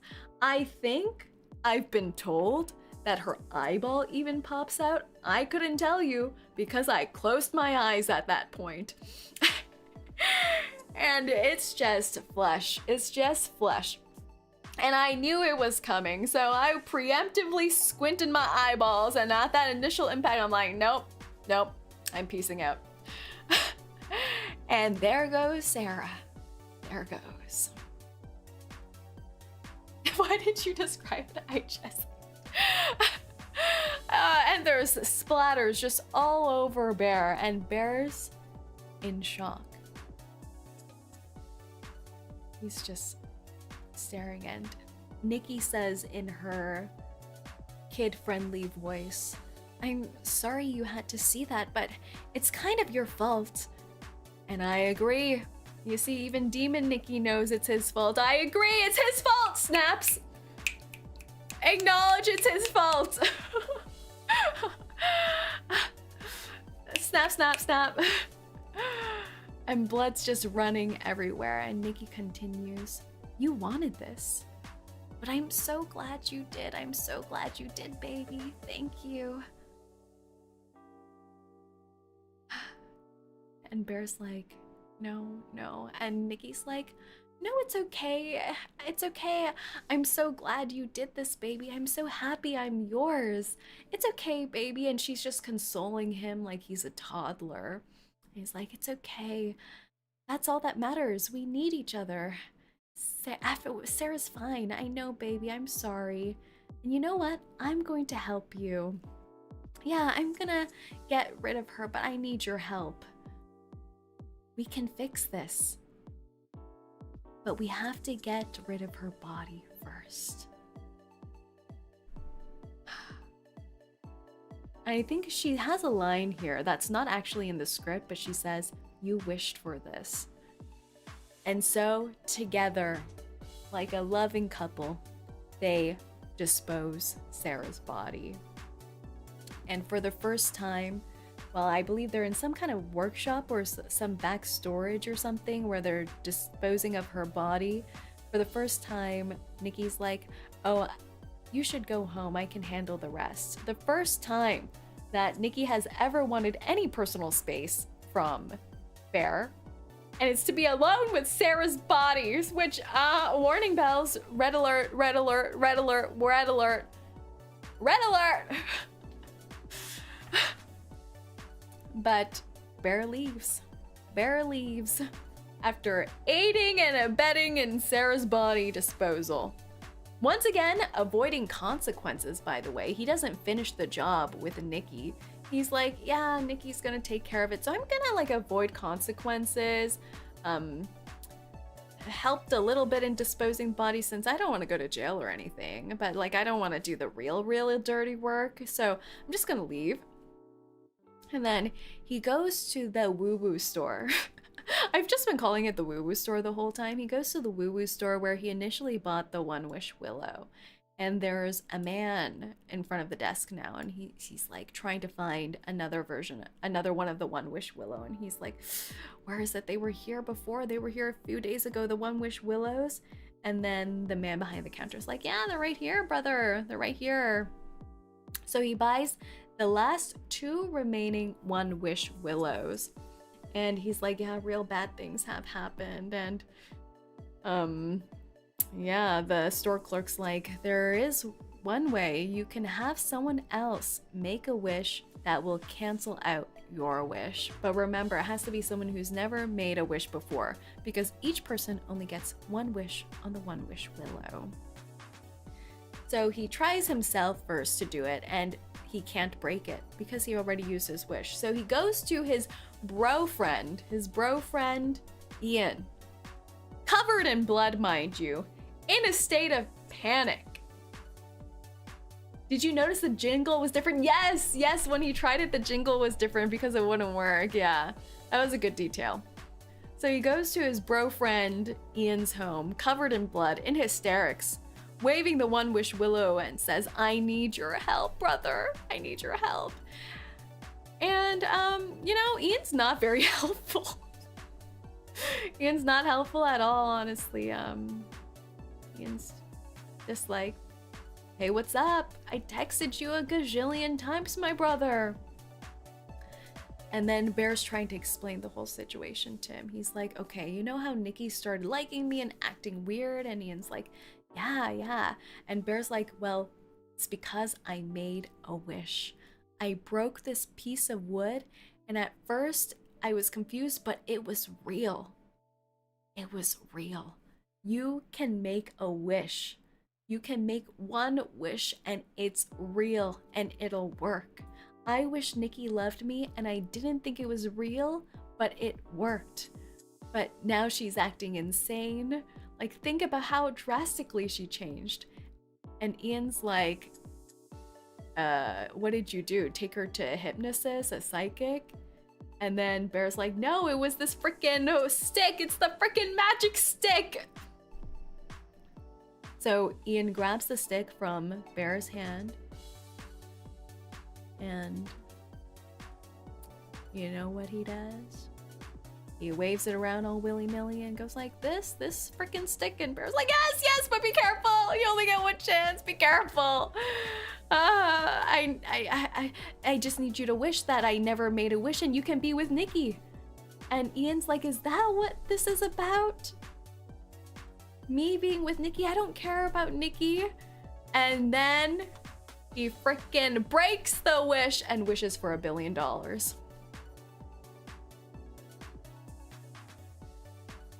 And immediately, $1 billion start raining down in cash money from the ceiling. Mind you, they're indoors, so it's raining in from indoors from the ceiling.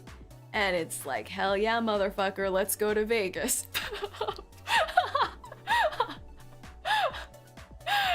Yeah. This is what happens when you don't like give clear instructions, prepare a PowerPoint presentation, have like some legal papers and all that to explain all the voodoo you've been doing. You have the money, why gamble? I don't know, it would just be to show off, I think. I would go to like the poker table, throw down a nice 10K on there, and just sit back and act cool and lose all that money. He should have said tax-exempt $1 billion. Yeah, so Bear's devastated. He's devastated because that was his chance. That was his chance. And you know what he doesn't have? He doesn't have other freaking friends because Sarah's dead. Ian wished for $1 billion, and Nikki is possessed. He has no other friends to turn to save his ass. And you know what that shows you? He has no real friends. He doesn't. So he's devastated. He goes back home, sees not Nikki in his home, but a naked, headless body. It's Sarah's body, just splayed out in the open. Nikki did a very bad disposal job, I must say. And then it pans to Nikki's face, and Nikki's chain smoking. She's chain smoking, huffing. She's wearing Sarah's dress. Covered on her arms are ink drawings of the tattoos that Sarah had. Her hair is misplaced, almost like she's wearing pieces of Sarah's hair.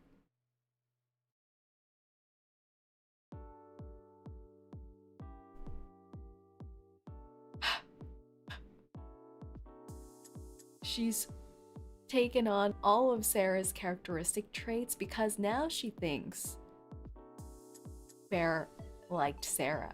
And she's just trying to be anything that Bear likes. And I'm horrified. So she's cosplaying. Yeah, she's cosplaying. She just put together a little nice little cosplay. And it was like cute and wholesome, you know? This is why people tell you to date cosplayers. And for a large part of the conversation, you hear knocking on the door. And I feel like this was great sound design. There was great sound design all throughout the movie when they did the romantic music for the romantic cues and all that. And then here in this scene, you hear just knocking, just heavy knocking. And it's Ian. It's Ian knocking on Bear's door saying, "Yo, Bear, that shit's crazy. It was real. I got $1 billion. I'm like, please, just go to Vegas. You don't have to do this, just go to Vegas, please. And Nikki's talking to Bear like, do you love me better now, Bear? Why don't you love me? Why can't you love me? And she takes a brick and smashes it into her head. He's smashing it into her head. At first, when I watched the movie, I thought this was another like self-destructive tendency that she grew on, but actually, she's smashing her head in so that she can look more like Sarah.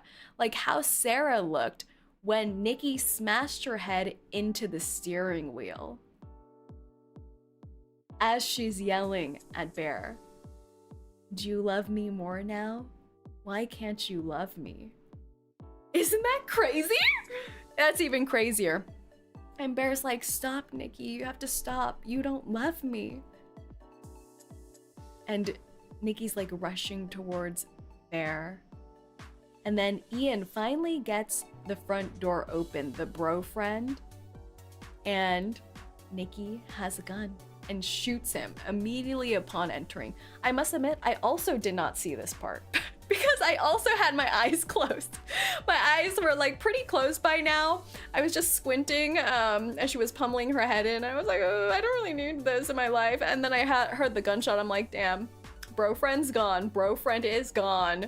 Man down, man down. So now we're down 2 friends in the span of 24 hours, it seems.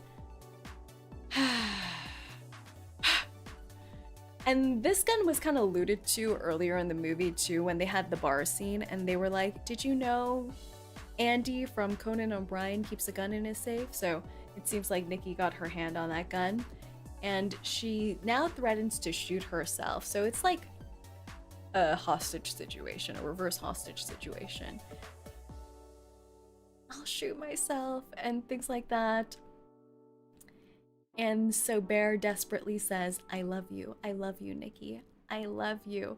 And Nikki's like, scream it, And Bear's like, I love you, I love you. And Nikki's like, I knew you did. I knew you did, baby. You owe me that. You owe me that. We can make this work, baby. And meanwhile, there's the last remaining One Wish Willow on the table.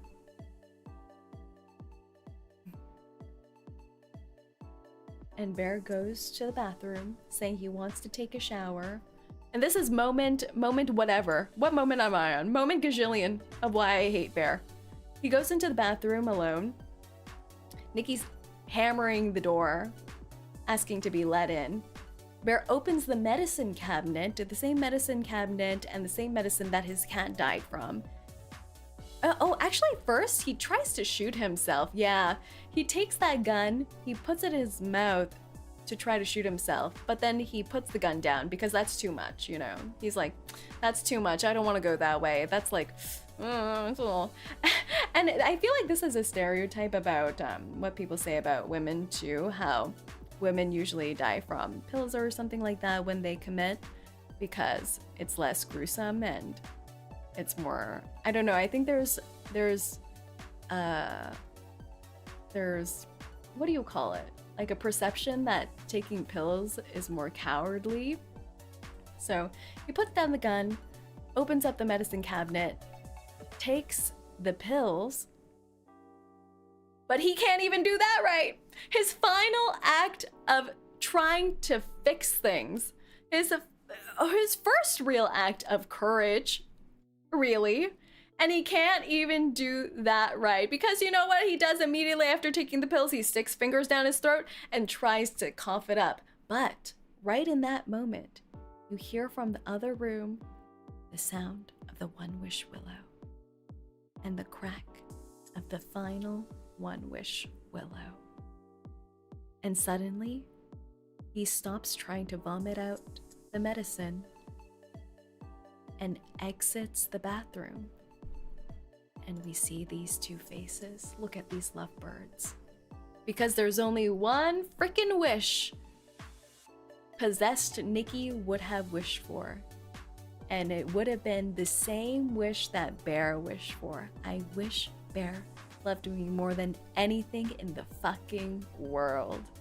So in this final moment, Bear exits the bathroom, just as in love with Nikki as Nikki is in love with him, and romance music starts swelling in the air. They're smiling at each other, so giddy and nervous and shy and in love, and they move towards each other. And it's a freaking happy ending. Except Bear starts convulsing. He starts foaming at the mouth. Nikki's like, what did you do? What did you do? No. What did you do? It's the pills. Her wish stopped him from throwing up the pills. Stopped him from saving himself from his attempt. And he dies. And Nikki is devastated. Nikki is devastated and says, no, what did you do? What did you do? She takes the gun from what was his hands, puts it to her own head, and then she wakes up. And real Nikki is finally back in her own body. And you know what she does immediately? She pushes Bear's lifeless body off of her lap like he's trash onto the floor. Looks around the room, which is now filled with the bodies of 3 of her friends, brutally murdered, and screams. And that's the end of the movie. The movie ends on her screaming voice. Even in death, he screws Nikki over. Doesn't that piss screws you off. Even in death, he screws her over because his death brings her back to deal with the consequences of this trash man's actions. Because what is she supposed to do now? She's in the crime scene. She has this gaping wound in her head. Her friends are all lying around dead. Not even in the comfort of her own home, mind you. And she's just there to deal with the consequences. Terrible. Absolutely trash. They had filmed a different ending, but went with this one because it was so painful. They had a different ending? Wait, I think it's in the script. Wait. Really? I didn't read this. Bathroom scene. Okay, living room. Walks out. Rom-com moment. They're in love. Yeah. Oh no, the script has the same. Yeah, but Bear has a final line in the script saying, in this life and the next. Like, even in his final dying words, he's cursing her. Why is he cursing her in the script? In this life and the next? No, bitch, I don't want to see you ever again. Why is he? Stop cursing her. Jesus. Did he actually say that in the movie? I hope not. Oh my lord. That's horrible. Her fingerprints are on all the bodies. Yeah. The director said you'll hear what happened to Nikki after, like a news report and all that in his next movie. Sequel? Because I was like devastated after this movie. I watched several other videos on it. And one of the top comments is, I choose to believe that Nikki escaped to Canada, got her hand on another willow, and wished her crimes away, and is now living in Canada with a lesbian and living out her life. I'm like, slay. That's what I hope for her too. Different movie, still deals with the supernatural. Ah, so it's gonna have like a little cameo Easter egg in there. The Yuri Canada ending, yeah. Cause that sucks, cause I was thinking like maybe she get her hands on another willow and make a wish that none of this happened or all of these crimes were erased. But even though it was freaky Nikki who made that wish that Bear loved her, it was still her, so she used up her one wish already. I'm like, this sucks ass. Like, can you imagine?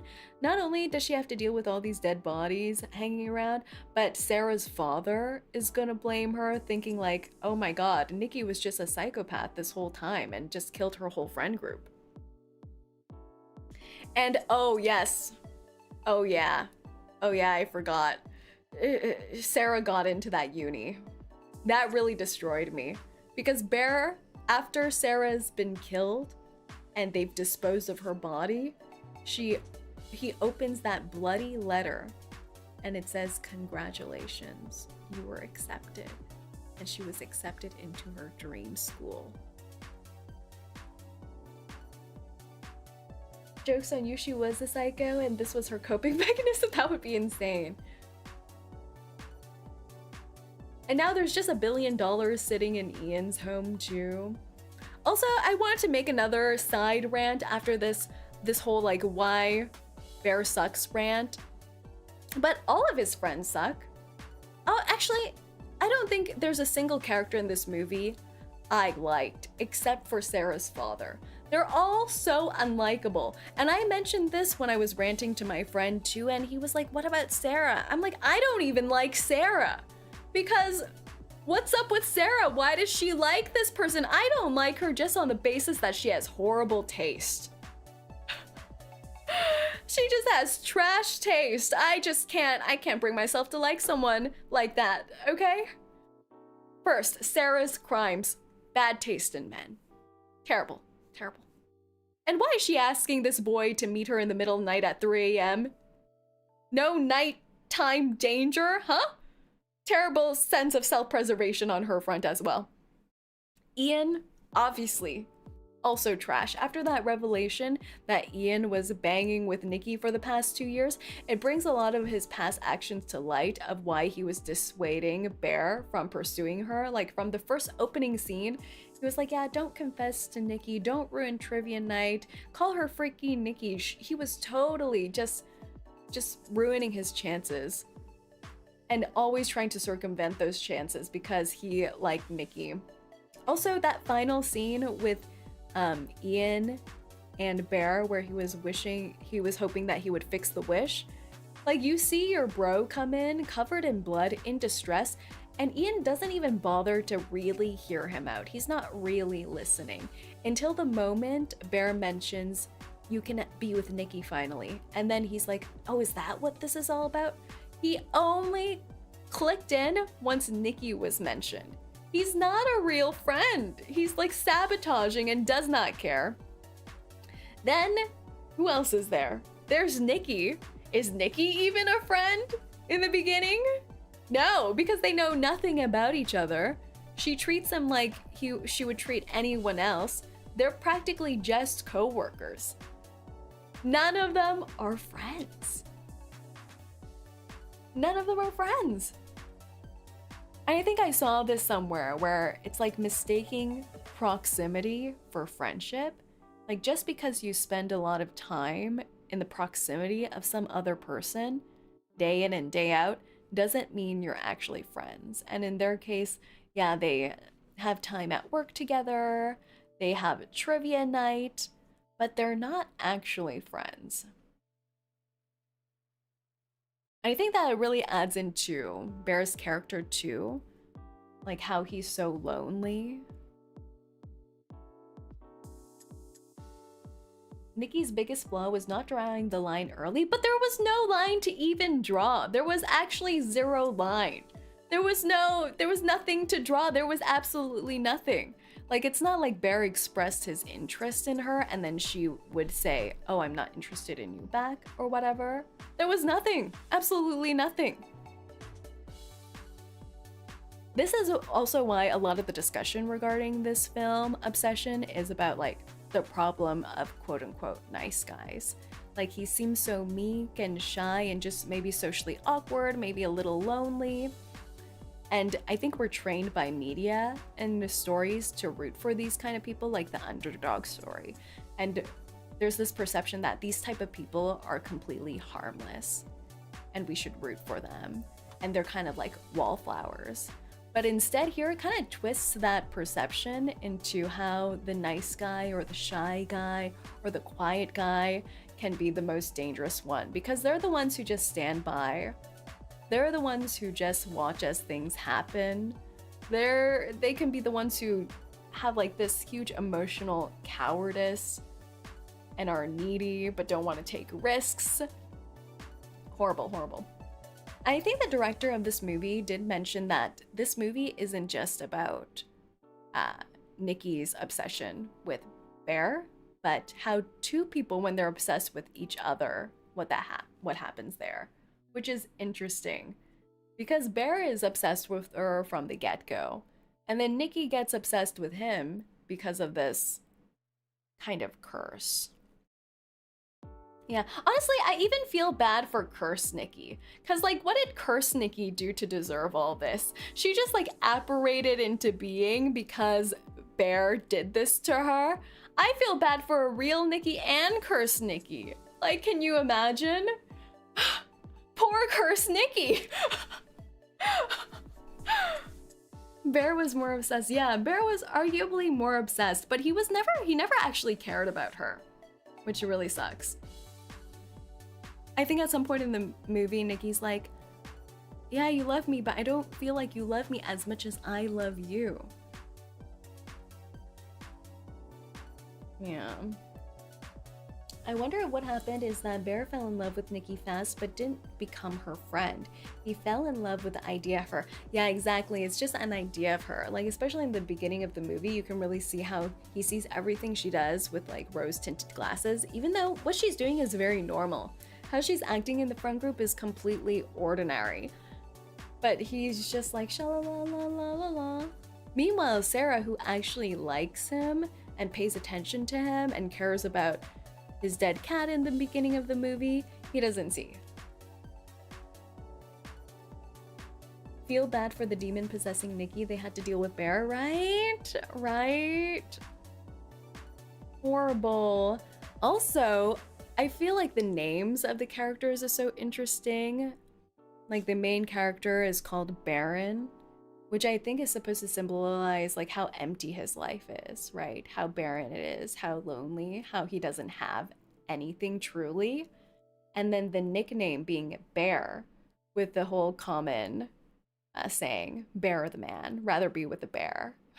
And in this case, the bear and the man are both the same. And then also Nikki's name, her full name is Nikki Freeman, which is pretty ironic because she spent her whole time trapped.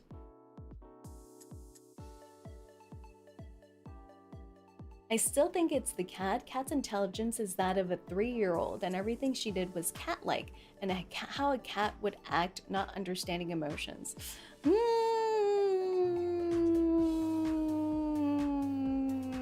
I don't buy that it was the cat. I can buy maybe sometimes she was acting like the cat because she knew that Baron loved the cat to some extent. So she was gathering all these different aspects of things that Baron could potentially like or love. Cat was the lucky one to get out early. I know, right? The cat was the lucky one. But yeah, I think that's my rant. That's my rant about this movie. Oh, it drove me insane. It drove me insane. Like, what is wrong with this guy? What is wrong with this guy? There's so many things wrong with him.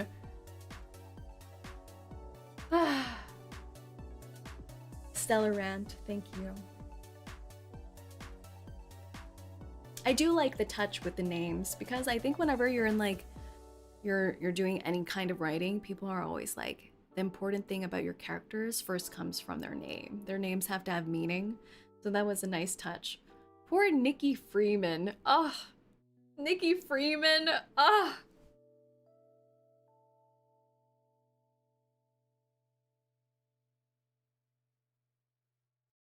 There was a point where she described how she would die alone in detail, and that was how the cat died. I think that was the additional parallel they were trying to draw. Like how the initial opening scene the director envisioned was that television scene describing love and then the dead body of the cat. And then the ending scene would have been the television scene with the dead body of Bear and the friends and things like that. So I think they did try to do a lot of those parallels, but I still don't buy it was the cat. Oh, also, the set pieces were really great in this movie. Like the majority of the movie was set in Bear's home, which was actually Bear's grandmother's home, which I think adds to the creepiness because in the beginning of the movie, we learn that his grandma has passed away and he's just living in the shell of her home with nothing moved, nothing of his own possessions placed in. He hasn't thrown away the medication that was his grandma's. He's keeping what we think is the grandma's cat. We have still the old upholstery and everything. And it's like there's something kind of eerie about living in a dead person's home. That really adds to that like suffocating feeling.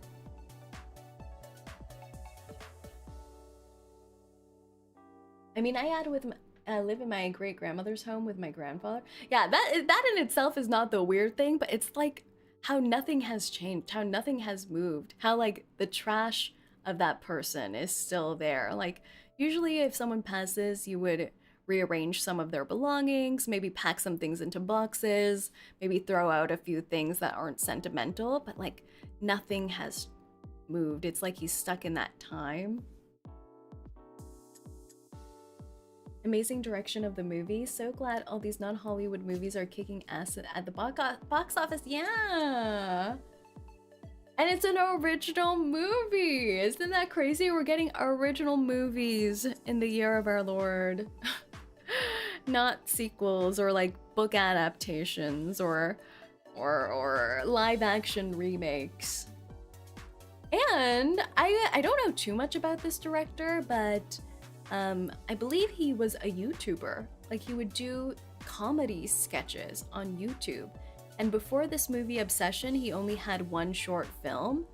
And from that short film on YouTube, an investor or something contacted him, and that's how they got this movie made. Isn't that insane? That's insane. It was a big YouTube channel though, like millions of views kind of thing. Comedy is just tragedy from far away. Ooh, that is true. Was Ian just meant to be a bad friend? Like, I wonder what his name was supposed to be about. Ah, yeah, I'm not sure if Ian and Sarah's name had any meaning. I think they were the unfortunate sidekicks. The collateral damage. I'm glad it's a movie about toxic relationships, but it's not political or ideological about it. Yes. Oh, and there is that thing about the One Wish Willow too. A lot of people compared it to the monkey's paw, where you have to be careful what you wish for because the wish will be fulfilled in a dark and twisted way in the monkey's paw. But actually, in this world, the One Wish Willow isn't inherently evil. Like, people have made wishes and have been happy with the wishes. Like Ian's wish to just have $1 billion, and that didn't hurt anyone. He just got the $1 billion. And I think one of the store employees or the phone operators were like, I think the last male one was like, yeah, I already made my wish too, and nothing bad happened. He's like, it just matters what you wish for. And he mentioned how he wished that Nikki loved her, and the store clerk was like, ooh, ooh, my man, ooh. So I think it's an interesting twist how the One Wish Willow isn't inherently twisted, and it's just actually the wish that Bear made that was the curse itself. Like, twisting someone's feelings and forcing someone else to feel something for you is inherently a curse.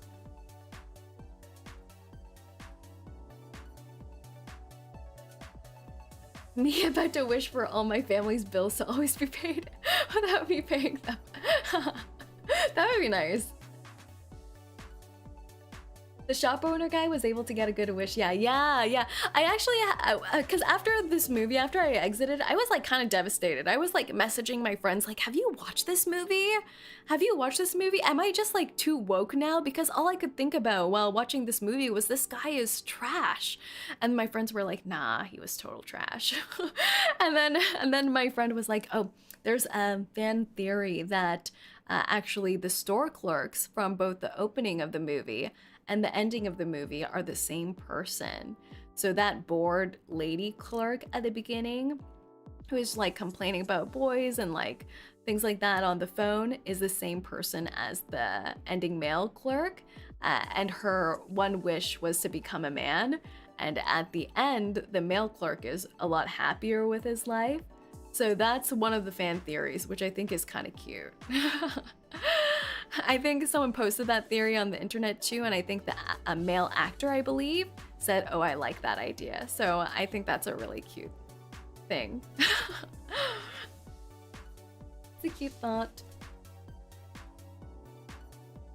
I just watched this last weekend. He should have gotten the wish thing fixed after she pulled the dead cat from the dirt. He was the problem, right? There were so many moments for him to try to find a solution or ask for help or think that it was fucked up, and each time he chose not to. He actively chose not to. Interesting, I didn't consider that, right? I think that would be cute. Everyone making wishes to be happy, Bear making it worse. Yeah, right? That's why I think it wasn't the cat. That's why I think it was actually like a demon or some kind of like otherworldly thing that possessed Nikki's body, because of how he worded the wish, saying, I wish Nikki Freeman loved me more than anything else on the world or something like that. So it has to be actually something from outside of this world. I think my brother saw this movie with his girlfriend. Did they come out unscathed? Did they survive the experience? If it was a demon, though, I think it would be more horrible or something. I wonder, because it's like you're summoning this otherworldly creature whose sole purpose is just to fulfill your wish, just to love you. You know? So I don't know. Are demons inherently evil in this world? I don't know. But yeah, believe it or not, after this movie, there was a lot of online debate on whether Nikki was the villain or if Bear was the villain. So there were people who like exited the theater and thought like, wow, that chick was crazy. Wow, because it is using that trope of the crazy girlfriend and kind of twisting it on its head, right? So if you look at the typical trope of a crazy girlfriend, you're like, yeah, it's totally her fault, right? Not the guy who's making her crazy, it's the girl's fault. So there was surprisingly some debate about that on the interwebs. And I'm like, I guess there's a debate for everything on the interwebs. But you know what doesn't help? What doesn't help is that the actor for this movie, the actor who plays Bear, keeps giving interview sound bites like this. Let me pull it. He keeps saying things like this. Instantly was just how we really want to make Bear really likable. You want to root for him, but as the movie goes on, he starts making these questionable decisions. And I mean, True. It's so fun because people ask me all the time, are you the good guy or the bad guy? And I'm like, I don't know. Spoiler. Yeah? Like, what do you mean I don't know? What do you mean I don't know? What do you mean I don't know if he's the good or bad guy? What do you mean? Did you not play this part? I feel like he's like a defense attorney. You know, when you're a defense attorney and you know your client might be a criminal, you just have to believe in your client's innocence or whatever story they tell you. I think he read into that script so good that he's like, I don't know, maybe Bear is the bad guy, maybe he's the good guy. I'm like, you're driving me crazy. Watch the movie, that's what he means? Okay, we'll give him the benefit of that doubt. She's such a good actress though, no doubt in my mind that she'll get more roles from this. 100%. She's like the new Scream Queen, you know? I feel like it's really rare, especially nowadays, for horror movies to evoke such strong emotions. I feel like the last horror movie that got this kind of reception was, what was it? Not Inside Out, is that what it's called? With that male actor, what was it? And it also got like some Oscar buzz at that time. Lights Out. Get Out. Yes, Get Out, I think is what I'm thinking about. Yeah, I think it's been a while since a horror movie. Yes, Get Out is the movie I was thinking of. I think Get Out was the last like more critically acclaimed horror movie that I've heard of. But even already at this point, people are getting Oscar buzz for Obsession, hoping that the actress gets nominated for an Oscar at least. So there's some strong traction for this movie. What's the actress's name? Indy Navarrete. Indy Navarrete, and the person who plays Bear is Michael Johnston. Yeah. It's so interesting hearing about how they made this movie because all these actors are pretty young. Like, Indy, I believe, is 26, 25, 26. Michael, who plays Bear, is 30, just turned 30. The person who plays Ian, Cooper Thompson, how old is he? Age unknown, he's a private man. But they're like all pretty freaking young. And the director slash writer is also just mid 20 years old. Like, how is that possible? How is that possible? Insane. Curry Barker, filmmaker, 26 years old. Isn't that insane? He was born in 1999, guys. 1999. On the cusp of a new millennium. Absolutely crazy.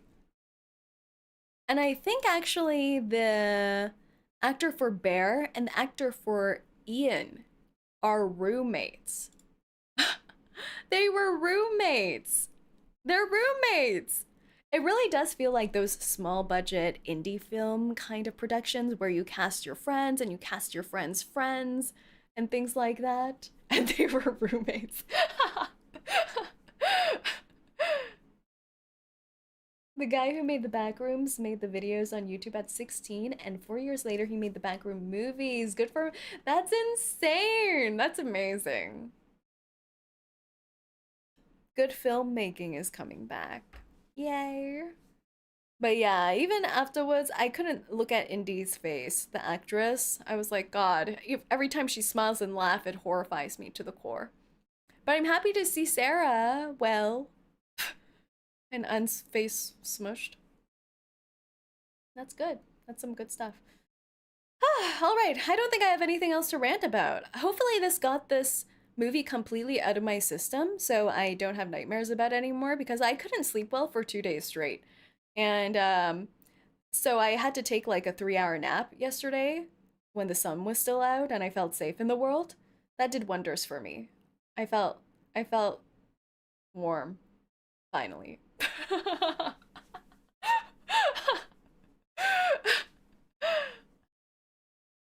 With the knowledge that fake smiles scare you, I can now terrify boss with my fake smile. Well, you know, if it happens in the real world and I witness that smile, I'll have you know I have free access to my palm to your face. I'm a slapper. Thank you for post-obsession discussion. Of course. Thank you for listening to my rant. I don't think we've ever done a movie rant like this before. We've done some reactions, so I hope you enjoyed my disorganized movie rant. It was really interesting looking through the script. So if you guys have any interest, please go scroll through the script. It's on Script Slug. It really adds some additional detail on what the internal thoughts of some of the characters were. And it makes it a little bit more concerning, actually, really. So if you want to be more disturbed, that's a good place to start.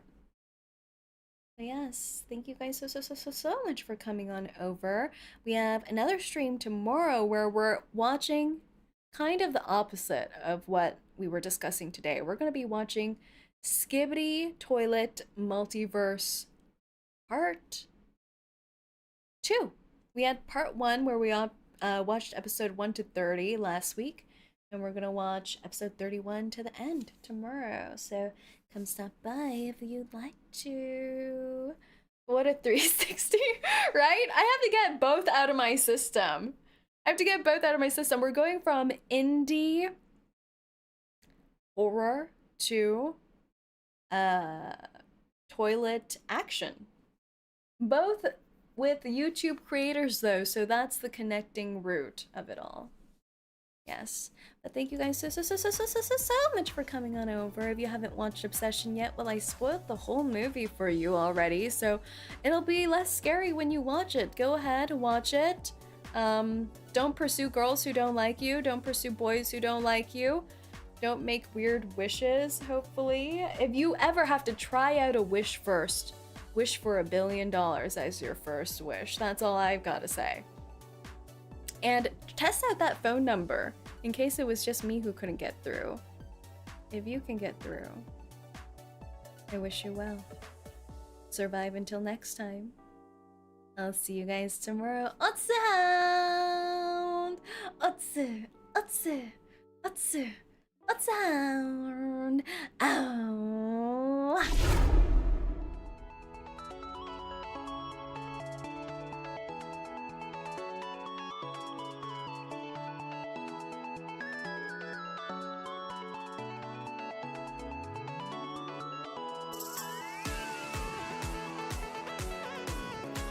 I feel bad for Nikki. I feel bad for Sarah. She didn't deserve that. She could have went off to college and never seen these guys again. I feel bad even for Ian. He didn't even get to spend a single dollar of his billion. And I feel bad for Demon Nikki. But screw Bear! He got off too easy.